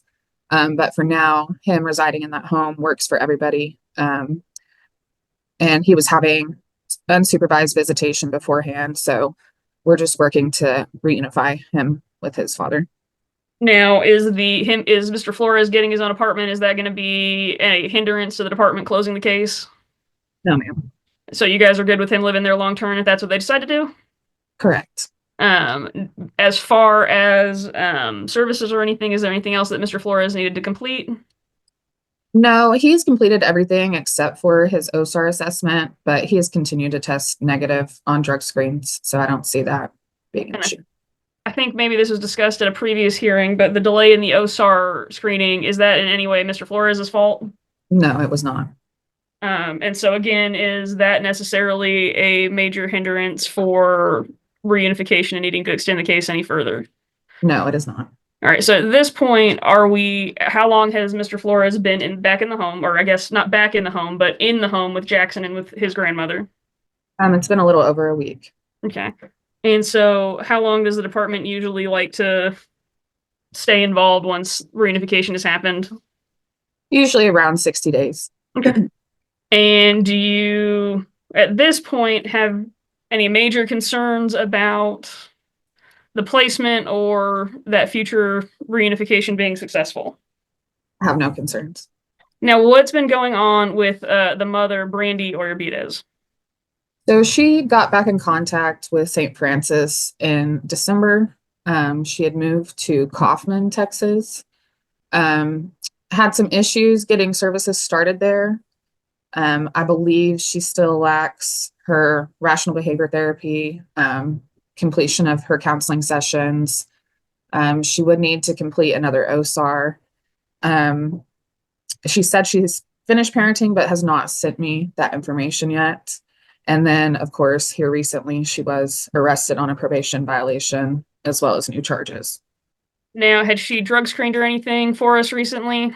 She did drug screening, in December, and that did come back negative. However, she did have drugs on her person, so we would require her to do both a UA and a hair follicle. What sort of visitation had she been having with Jackson? She was having supervised virtual visitation, and we actually had approved her having supervised in person once a month. She was willing to travel to Amarillo for those, but again, she has been detained. Now, has anybody had a chance to get in touch with her since she was taken into custody in Potter County? I have not had a chance, no, ma'am. At this point, are you expecting her, if she's released, to continue working those services? I would hope so, yes, ma'am.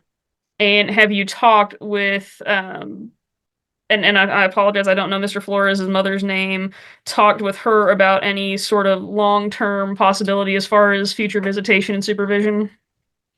Yeah, she said as long as she's available and not at work, she'd be willing to supervise once a month in person with mom and Jackson. Okay.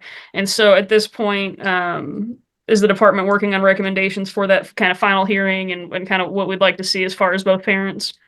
Correct. Is Jackson, does he have any special medical needs? He does not. And I don't believe he's on any kind of psychotropic medication, right? Correct. He is not. All right. So, bearing all that in mind, do you believe the department is making reasonable efforts currently to reunify the child with the family? I do. And have they done that by having Mr. Flores essentially reunify in the last week with the child? Correct. And are you still attempting to do that by working services with Mrs. Oyerbides? Yes. At this point, is it in the best interest of the child to be returned to Brandy Oyerbides? It is not. What are some of the concerns that have arisen as far as her having unsupervised visitation or custody of the child at this point? I mean, definitely her parole violations and then recent drug charges. As far as either parent, are there any services that you think either needs to have added to their service plan at this hearing? Nothing added. Okay. And do you have any other recommendations at this time? I do not. Do you recommend that we continue the placement with Mr. Flores and his mother? Yes, I do. I'll pass the witness, Judge. All right. Well, Ms. Cook, placement with Mr. Flores, obviously, but why do we need to condition it to be with his mother? I thought you testified if he were to get his apartment, you don't have any problems with the child going with him. Is that correct? That is correct. Okay, all right. So from your questions, I take it that you don't think there's a continuing danger to the physical health and safety of Jackson to be placed with his father. Is that correct? That is correct. And you don't think it would be contrary to Jackson's welfare to be placed with his father, correct? Correct. Okay, all right. Mr. Michelson, you have any questions? No questions, Your Honor. All right, Ms. Naranjo? Just briefly, Your Honor. Ms. Cook, as of this point, has Ms. Uribias provided any proof of completion of any services? She has not. And just to clarify for the record, you testified earlier that it was for a probation violation that Ms. Uribias is in jail for, but it's for a parole violation, correct? Parole violation, yes, ma'am. And before she was in custody, was she very consistent with doing her virtual visitation? No, she was not consistent. And would the Department of St. Francis be opposed to suspending her visitation, considering she's provided no proof of completion of services, she's inconsistent with her visitation, and has picked up a recent drug charge? Yes, those are concerns. So yes, ma'am. So you would be in agreement to asking that her visitation be suspended? Until, yes, she starts services again and can provide a negative drug screen. I'll pass the witness. Okay. Ms. Gomez? No questions, Your Honor. All right then. Ms. Cook, we can't get a drug screen from her while she's incarcerated, can we? I don't believe so. Okay. Okay. All right then. Ms. Gomez, do you have recommendations? Recommend that the child remain in current placement, Your Honor. Okay. All right then.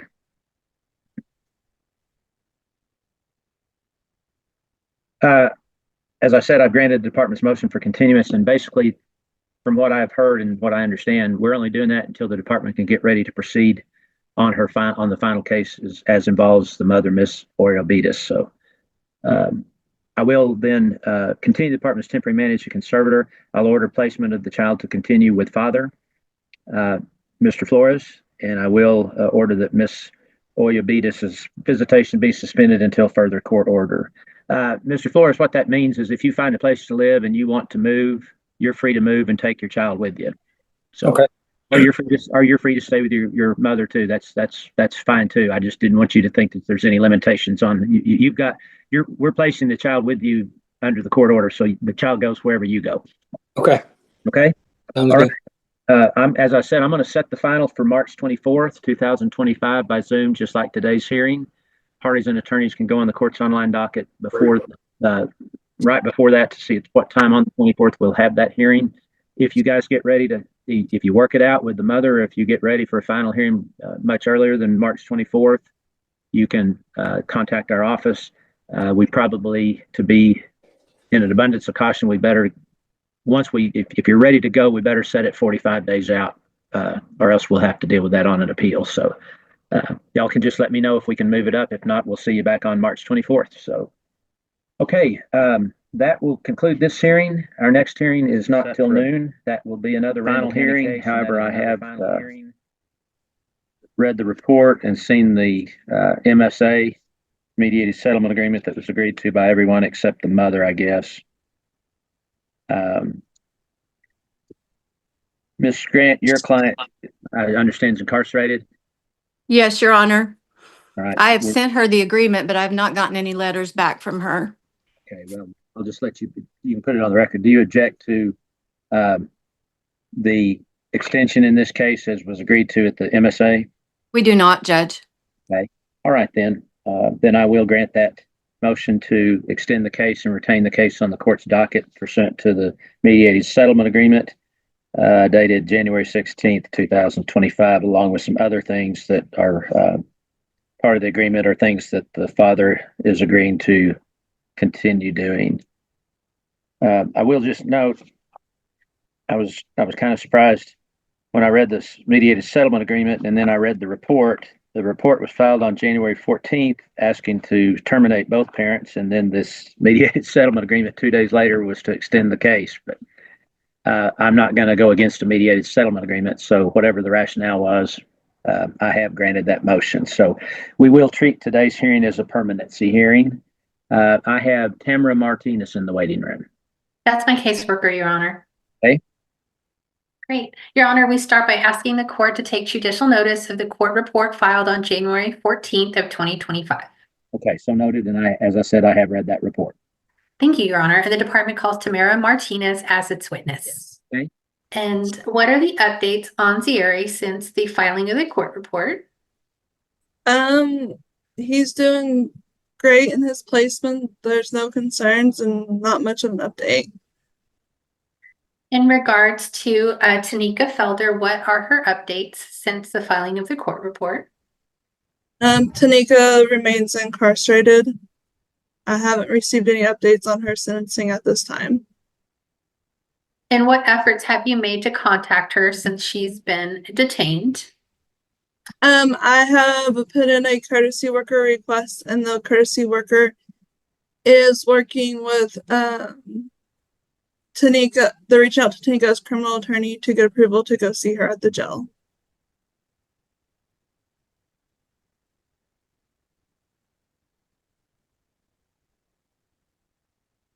And in regards to Isaias, what are the updates for Isaias? Isaias is continuing to work on his services. I don't know if it's in my court report, he did provide me with pay stubs to verify his employment. We will be working on getting another OSAR set up for him.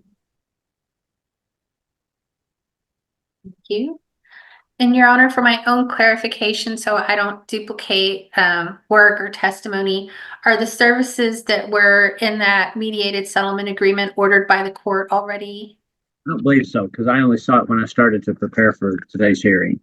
Okay, I meant at the beginning with your announcement. Well, I guess I didn't exactly say it. I said I wasn't going to go against the mediated settlement agreement, but I will adopt the mediated settlement agreement reached by all parties except the mother, dated January 16th, 2025. I will adopt all of those agreements and make them an order of the court. Thank you, Your Honor. Now, how is visitation going for Isaias? Visitations go well. There's been no negative reports. Isaias interacts well with Zieri. And mom is not having visitation currently, correct? That is correct. In regards to the service plans, how has there been any progress since the filing of the court report on mom's services? On mom's services, no. And since the filing of the court report, what progress has Isaiah made on his services? He's continuing to attend individual counseling. He plans on doing additional counseling once his 6 sessions are up. Like I said, I'm going to work with him on getting his OSAR set up. He did reach out to me and ask about his second OSAR.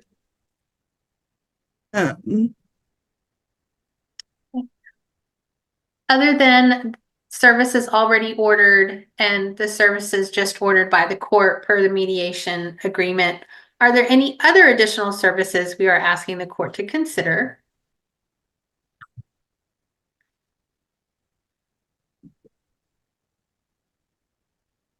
Since we had the mediated settlement agreement, did any additional recommendations for services come in for Isaiah?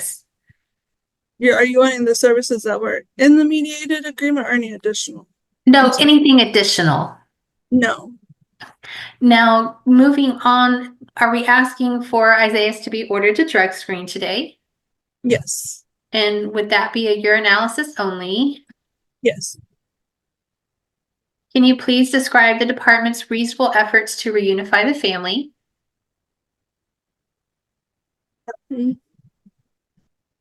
The parents have been provided with family plans and services, with a list of services to help them mitigate the reasons that the child came into care.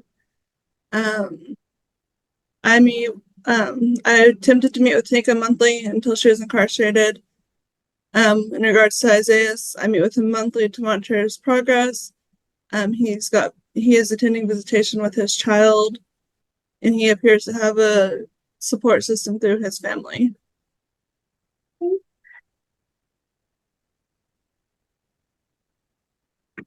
See here. And how far out are we asking a final hearing to be scheduled? 6 months. Would it be contrary to the welfare of the child to be returned to his parents today? Yes. Would it also present a continuing danger to his physical health and safety? Yes. And as discussed earlier, Tanika is currently detained. Can you give us just a tiny bit more information about that? She was detained in Laredo, Texas. She was crossing the border. My Your understanding Honor, is object to anything further. It's hearsay unless she has personal knowledge.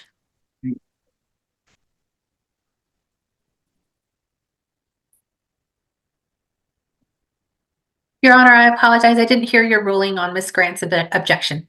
I sustained it. Okay, I'll move along. Sorry. Maybe my volume isn't up high enough. Okay. All right, I pass the witness. All right. Ms. Martinez, just to be sure, I'm going to cover why is the father doing a second OSAR? Well, let me start with this. The report I read said that he's not started outpatient, even though it was recommended by his first OSAR. Is that still a correct statement? that is a correct statement. All right. And then it said that he has not started his BIP classes. Is that still a correct statement? To my knowledge, yes, that's still correct. All right. And it said that he's not doing the recommended AA classes. And is that still a true statement? Yes, sir. Okay. So what's the purpose of a second OSAR? There were concerns about his last hair follicle test. Okay. And I did read that he's tested positive for marijuana and cocaine 5 times from March of 2024 to December of 2024. Is that still a correct statement? Yes, sir. Okay. So is the second OSAR because he's obviously continued to use illegal substances throughout this case? Yes, sir. Okay. All right. Ms. Grant, questions? No questions, Your Honor. Just information as to your inquiry about the release date. Ms. Felder's current charges, the complaint was filed December 26th on her. That's going to be a federal charge, and the charge is up to 10 years in prison if she's found guilty and sentenced under those regulations, Your Honor. Okay, thank you for that. I assumed this was importing drugs. I assumed that was going to be a federal charge. So yes, Your Honor. Okay, thanks for that update. All yes. Right. Ms. Kincaid, questions? Thank you, Your Honor. In regard to the outpatient not being started, were there some issues with getting him a referral? Yes, ma'am. And that was due to his location, is that correct? Yes, ma'am. And has he been in contact with you throughout this case to try to get outpatient started? Yes, he's asked about it a couple of times. Okay. Have we currently got a plan set up for him to begin outpatient? Yes, a referral for Padre has been sent in. Okay. And when was that referral sent in? It was sent in the beginning of December. Okay. And prior to that, what were his options for outpatient? In Amarillo, it would have been Synacor. Okay. And where does he live? He lives in Dumas. Okay. So part of the issue with his outpatient is trying to find something remote or where he lives. Yes, ma'am. Okay. And has he begun his BIP classes? The last I knew, he was struggling to get in touch with the BIP lady. I don't know if he's since heard from her. Okay. But has he indicated to you that he's reached out and attempted to enroll in BIP? Yes, ma'am. Okay. And has he reached out to you about the second OSAR? Yes, he did last week. We are scheduled to meet this week for me to get him to sign the release. Okay. Thank you. I'll pass the witness. All right. Ms. Wiggins? No questions. Okay. Ms. Gutierrez, anything further of this witness? No, Your Honor, we rest. Okay. Ms. Grant, any witnesses? No witnesses, Your Honor. I would ask that Ms. Gutierrez's office forward over me a mother's relinquishment of parental rights in this case, just in case I'm able to navigate with Ms. Felder. All right. If you do that, please, Ms. Gutierrez. Yes, Your Honor. All right. Go ahead. What? I apologize. I forgot to ask for findings of reasonable efforts to reunify as testified by Ms. Martinez. Okay. Yeah, I will make those findings now. Ms. Kincaid, any witnesses? Briefly, Mr. Carbajal, please. Okay. Mr. Carbajal, if you'd unmute. Kincaid, thank you, sir. Thank you, Your Honor. Isaiah, you've heard that there's some services that you need to work that you haven't completed. Yes, ma'am. Can you explain the issues with the outpatient program? So my understanding was in lieu of the outpatient, where we're going to do the Padre class instead, which I have started. Okay. And prior to doing the Padre classes, prior to doing that, had you attempted to enroll in outpatient? Yes, ma'am. Okay. What was the issue you had? Where I was living at, we only had a population of about 300 people. So it was the closest program I think was like at least an hour away. So that wasn't something I could do. And then when I moved back here, that's also something I wouldn't be able to do. Okay, but you understand now that that's important to get that completed. Yes, ma'am. Okay. And what about the BIP classes? I have left numerous voicemails. I'm still waiting for her to get in contact with me. I'm ready to get started. I'm waiting on the call back. Okay. And what about AA or NA? I have not gone to either meetings since the beginning of the year. I have enrolled myself in a Better Man class, is what it's called. It's an 11-week program.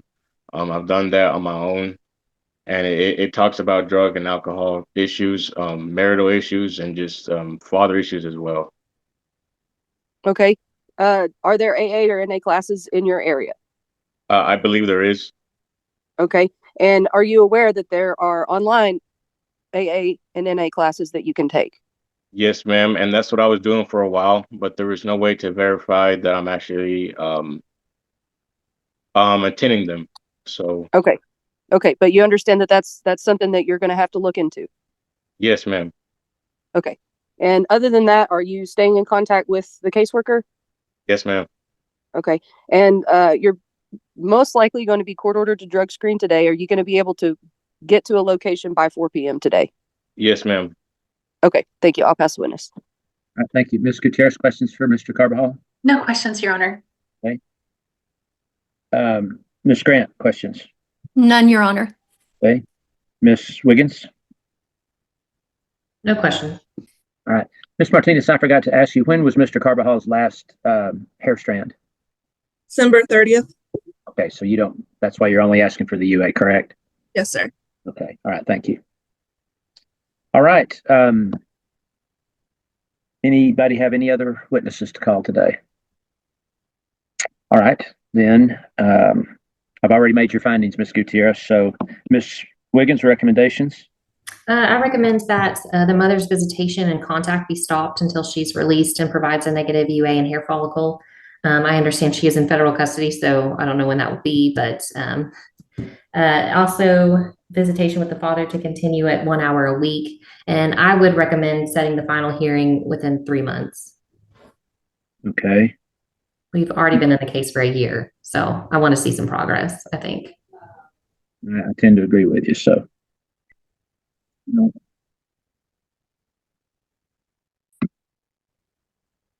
Okay, then, as I said, I've already extended the case and retained the case on the court's docket pursuant to the mediated settlement agreement.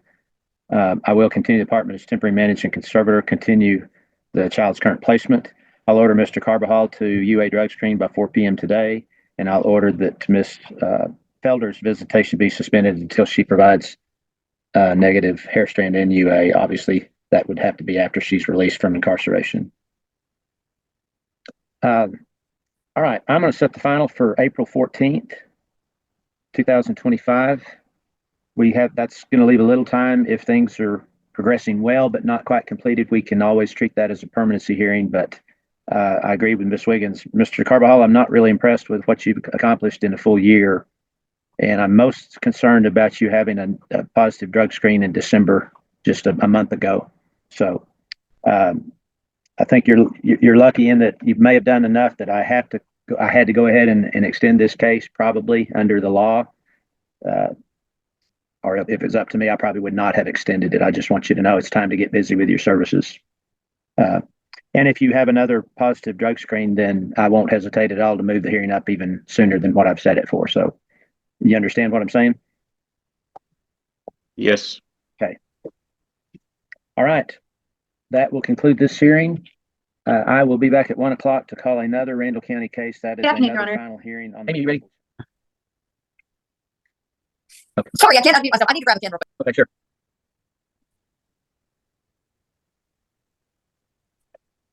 Okay. All right. I will call Randall County final hearing. Ms. Gutierrez is with us for the department. Ms. Wiggins is with us representing the child. Ms. Grammer is with us representing the parents. Mr. and Mrs. Campbell, they are both with us. I have Annalise Kendall, Leanne Lefevre, and Heidi Elliott in the waiting room. Your Honor, Heidi Elliott is my caseworker. Annalise and Leanne are both witnesses. I would like for them to come in if nobody objects. Any objections? No objection. Judge, I don't have any objection, and I would love to call Leanne first since I know she's super busy. She squeezed us in today because she originally thought our hearing was at 3. Right. And so I want to be as respectful of her time as possible today. So she had to reschedule her day. Anybody have a problem calling her out of order? I don't, Your Honor. Claire, Courtney, and I have been working towards an agreement, Your Honor. We have it almost completely finished. Claire, did you want to call her before we asked for a breakout room to finalize our agreement? I think that I just know that Leanne doesn't have a ton of time. So I want to go ahead and put her on. So that way, Judge, I just want everything to be full and forthcoming since we haven't had tons of hearings on this case. So that way, Judge can know what the progress has been like and kind of where the provider stands. Let's go ahead and call her. I know what her schedule is, believe me. So let's get her in and make her as brief as possible. Then we'll let y'all go to the breakout room. And excellent. Thank you, Judge. Excuse me. Then you can stay in that breakout room as long as you want once we get her gone. So okay, let's get her in. The mix up on the times about today's hearing, that would be my fault. So, no, not a problem at all. Okay. It's been a crazy day. I'm glad to see you, sir. Okay, good to see you too. All right. You may go ahead and proceed, Ms. Grammer. Thank you, Judge. And Leanne, I ask that you be called first so that way we can get you on and off so that way you can go back to work and get stuff done. If you would please state your name for the record and spell it for the Madam Court Reporter. Yes, Leanne, Lee space ANN, Lefevre, LEFEVRE. And how are you connected with Grace? You would just briefly tell the judge when your services commenced and how you became involved in with the family and how so. The court requested at some point in this case that I provide family therapy to Gracie and her family members. I started initially, the initial session was January 29th, 2024. Most recent session, December 2nd, 2024. I've completed 16 family therapy sessions to date. Additionally, both parents have sought therapy to address issues that are relevant to this case. They've participated in marital therapy, and all of their children are in therapy. We're utilizing a family systems model in treating this family, dealing with all of the post-traumatic stress issues that have occurred. The family has remained active and diligent and very accountable in wanting to make decisions on an individual level and the family systems level that would be of benefit to Gracie and the entire family. And I just want to briefly, for the court's edification, talk about what the family systems model is. We're all really well aware that you're doing a bunch of post-adopt work in our community because of the issues we've started seeing with kids that have been adopted and then wrappered back to the department. If you would just briefly tell the judge what you mean by that family systems model, as opposed to what happens when kids come into care because of abuse or neglect. Well, the model that is typically used is the child trauma model, which we're all very well versed in, and it hyper focuses on the child that has need. And we utilize TFCBT, trauma-focused cognitive behavioral therapy, as the main means of treatment to work with children. However, in this situation, wrapper cases are very unique. My finding in working with wrapper cases is that we're very good at focusing on the child and figuring out what the child needs and utilizing TFCBT. But by the time a child is in a situation where they've been wrappered, the family has usually experienced tremendous pain, destruction, their own post-traumatic stress. The parents are not functioning well. The other children are not functioning well. Everybody is traumatized in different ways and needs care. So for us to come back together and work towards reunification, which is the goal of every human being that is working these cases, you have to very carefully and methodically treat every individual that is cared for within the case. You have to treat all individuals. You have to treat the marriage. You have to shore up the marriage component. And then you have to continue to work with that child via the child trauma model to incorporate them back into the family. In doing the work I've been doing for post-adopt and post-permanency, what I realize is that we're utilizing the wrong model. That's what I've learned. We utilize a child trauma model beautifully in cases that of CPS origin where it has been child abuse or neglect. But wrapper cases they're not of that ilk. They're a totally different type of case. And we need to be utilizing a family systems model to effectively treat everybody and work the child back towards reunification. That's the model that I'm using with the Campbell family. They have very much agreed that that's what they need, and that's how we're making progress. Okay, and I want to talk briefly just about Gracie, because I told Judge I would promise and hurry with you. Gracie was at Flyers prior to being them giving notice and her being placed in Houston. You're asking the judge to order you to be able to continue family therapy with them, albeit electronically through a FaceTime, but you're asking the judge to include in the order that you be allowed to do that therapy at 4:00 on a Thursday. You did reach out to the placement and they're like, well, we don't do anything until after 6. But you're asking for the court to order a special circumstance so the continuity of service provided to you and the Campbell family and to Gracie remains the same. Is that correct? That is accurate. And with regard to her current therapist, actually not current, her most recent therapist, Amanda Freeman, you've been in close contact with her while she was at Flyers. And for the first 9 months that she was there, she wasn't getting any type of professional counseling. Is that correct? She was getting sporadic counseling from a male counselor, but it was via telehealth and it was not weekly. It was supposed to be weekly as per the prerequisites of being at her level of care. She was receiving it weekly. She was doing it online, which was not effective for her. And so I did not notice improvement or movement in her until she switched to in-person counseling with Amanda Freeman, who did an excellent job with her. The communication that we received from Flyer was poor and misdirected. We operated under the assumption that Gracie was doing better based on statements that Gracie was making and general information that Flyer was providing. And then we received a host of incident reports out of nowhere. I mean, we're talking to the tune of 40 incident reports from 2 months out of nowhere, letting us know that, in fact, we were wrong. So the poor communication from Flyer greatly hampered this case.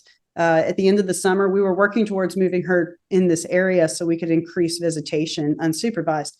But I'm frustrated. I was frustrated with Flyer for their poor communication strategy. I feel like it impaired our ability to help Gracie. And I actually miscommunicated to Gracie. I was leading her to believe that we were moving in a different direction than she actually went. So it was not good.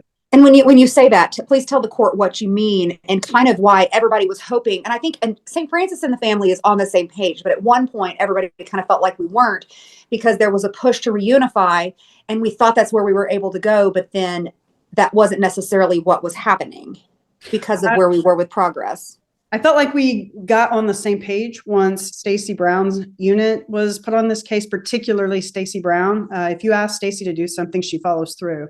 So I asked for her level of care to drop. I needed her to drop so we could get her moved to Amarillo. Stacey put in a special request for it to be reread and trying to attempt to get the level of care to drop. Stacey was very helpful in that. And then the level of care did not drop because of all these extra incident reports that were unknown to the rest of us. So due to lack of effective communication, we led Gracie to believe that her level of care, there was a chance it was going to drop and we would get to move her closer to home. And that did not occur. And that was devastating to our case and our position late summer, early fall. The progress that has been made, I wanted to briefly touch on the high points too, the things that you think are better than they were when we started this endeavor, and kind of where you hope to see her go if the court orders you to maintain continuity of service for her. Well, Gracie is difficult to gain trust, and I think Gracie very much trusts the therapeutic process, the family therapy. She was working very hard with us.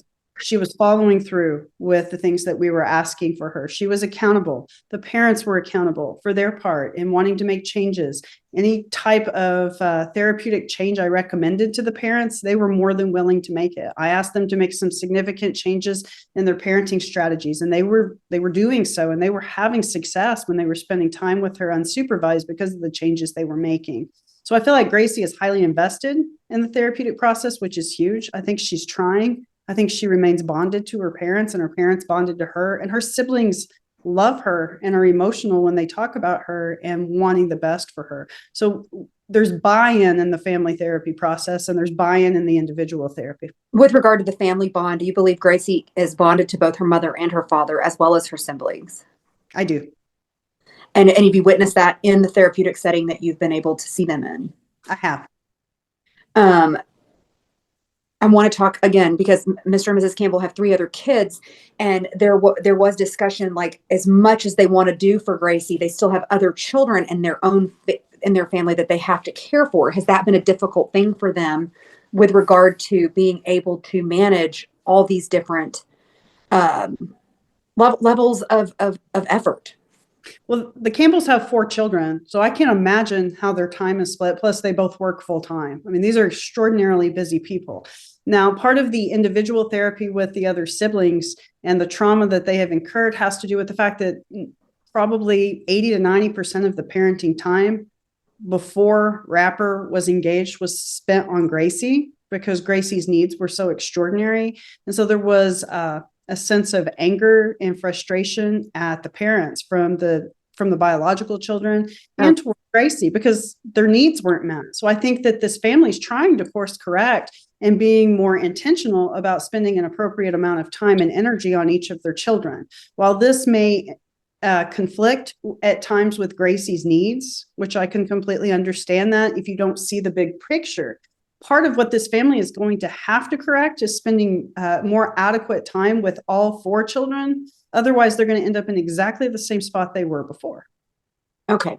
With regard to future going forward, you're willing to stay on and help since you have seen them for an entire year as of this month. Obviously, the Campbells, I've talked to them today, and I'm going to talk with St. Francis's attorneys, but obviously Gracie being placed in Houston is not optimal with regard to the limitations on resources that are in our local area and even in Lubbock. Moving Gracie, hopefully as soon as we can, closer to home would necessitate her level of care going down. Is that correct? That is my understanding. My understanding is St. Francis did put out a request for her level of care of placement, and there were just no takers. I think St. Francis did due diligence in that. Okay. It's just because her needs are so great, there was no takers, and they can't do anything in situations like that. But she needs to be placed in Amarillo as soon as possible so this family can extend their visitation, their unsupervised visitation with her, and grow in the direction that we're all hoping. And I mean, theoretically, I mean, as I read through some of the incident reports, I mean, she's struggled even in Houston as recently as a week and a half, 10 days ago, where she assaulted a staff member and not severely injured, but injured that person because of her aggressive behavior. Getting her placed here, while as a goal, we understand, and we're going to have to keep looking. But as far as being able to make contact with the placement, do you think it's important for the parents to be able to have communication with the placement and be provided records? Yes, and I believe the parents have sought that throughout this case. That one of the frustrations the parents have voiced to me is that they were not included in Gracie's 504 meetings, her IEP meetings, some of her treatment plan meetings. The parents have really struggled with gaining information that would have been helpful for them and adjusting their own parenting plan to help Gracie. And if we can improve that situation through this court experience, making sure the parents are getting all information that they need, because that's how they're going to adjust in helping her. It's not because they're trying to be difficult. It's because they're trying to be good parents. And that's not necessarily Heidi's fault or St. Francis's fault. A lot of that was Flyers producing information either late or not expediently or efficiently. Is that correct? 100%. Flyer was not providing information to Heidi either. Also asking for the court to order you to be able to access Gracie's records and therapeutic provisions. And I don't know if she's started individual therapy yet. Heidi, I apologize. In the note, I don't know if there was a new therapist that was appointed for her now that she is in Houston. Yes, she for a is. release. Or are you asking for a release, Leanne, so that way you can work collectively like you did with Amanda whenever the progress that was made was going forward? I would appreciate that. And I mean, do you think that's pretty instrumental in what you're doing in continuing to provide care for this child? Yes. Gracie was not doing well in individual therapy with Amanda until in family therapy, we stressed to Gracie, you have to participate and really work with this therapist. That person's there to help you. And it gave her the courage then to start doing individual therapy. So we need to tag team off of each other and support each other in the different forms of therapy that she's receiving to make progress. And in a case like this, all I can think of is it takes a village to kind of push Gracie towards that motivation. Would you agree with that? Completely. Okay, I pass the witness. All right, thank you, Ms. Gutierrez. Leanne, considering the child's placement is in Houston, and considering her mental health and emotional health struggles as well as behavioral, hypothetically, what type of visitation would work for her for a busy family with 3 other children? Well, I'm not allowed to weigh in as per my my ethical code on access or visit, those kind of things. So I'm going to be very careful with what I say here. Yes, ma'am. However, I think as much access as possible would be beneficial. Whatever we can make happen, the more the better, because that's how they're going to maintain the relationship, especially with this distance in mind. So I have no problem with unsupervised visitation. I think Gracie does really well with her family. I think that they have learned some new skills and are able to redirect her in different ways. So I don't have any reservations about her spending unsupervised visits with her family. In fact, I was wanting to expand that when I thought that we were moving the other direction. And one more question. You sent a letter to all the parties earlier this morning, and in that letter you indicated that you were asking if the court would consider ordering the family therapy to be virtual 4 p.m. on Thursdays. Is that correct? That is correct. Every other week. Every other week. Yes, ma'am. Yes, ma'am. Okay. And is that because of your schedule as well as placements struggles?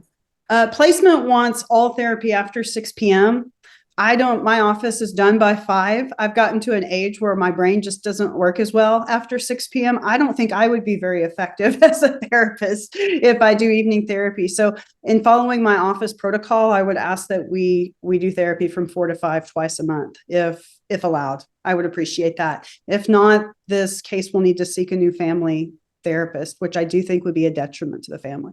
So do you believe it's in Gracie's best interest that that family therapy continue with you? I do, because of Gracie's trust in us as a therapeutic group. She's done very well. I very much want you guys to know she's trying in family therapy. She's really trying. I'm proud of her. Ask the witness. Ms. Wiggins? Ms. Lefevre, hi. Hi. In regards to your information about placement not being able to facilitate the 4 to 5 therapy sessions, would your request for it to be court ordered change if you knew that placement would give notice and would not keep Gracie at their placement? Would that change your recommendation? I'm confused. You mean if placement gives notice, would I change my 4 to 5? No, if placement gives notice because it's ordered that counseling be from 4 to 5. Oh, I understand. I do not want her removed from placement. My hope is that we can work this out. I don't want her removed from placement unless she's brought to Amarillo, which I very much do want. Sure. So would it be more in her best interest that if unfortunately a new family therapist has to be done at placement, that would be your preference over her losing her place at this current placement? Yes, I would prefer to maintain placement if she's being successful in placement, but I think placement should come before therapist. Okay, thank you. I'll pass the witness, Judge. All right, thank you. Anything else? Anyone from Ms. Lefevre? No. Okay. And I'm Nothing trying to further on my behalf, trying Judge. to figure out how to structure this. I can't say we want it 4 o'clock every other Thursday. Unless you're going to give notice, then we don't want it. So we'll just have to, I'll have to enter the order. And if we have to eat some crow later and back off that order, I'll be happy to do that too. But cool. Do we think that do you think placement will give notice if they're required to do that one thing for this child? Yes. And I do have placement, the director. She's willing to testify about it if we need her to. Why?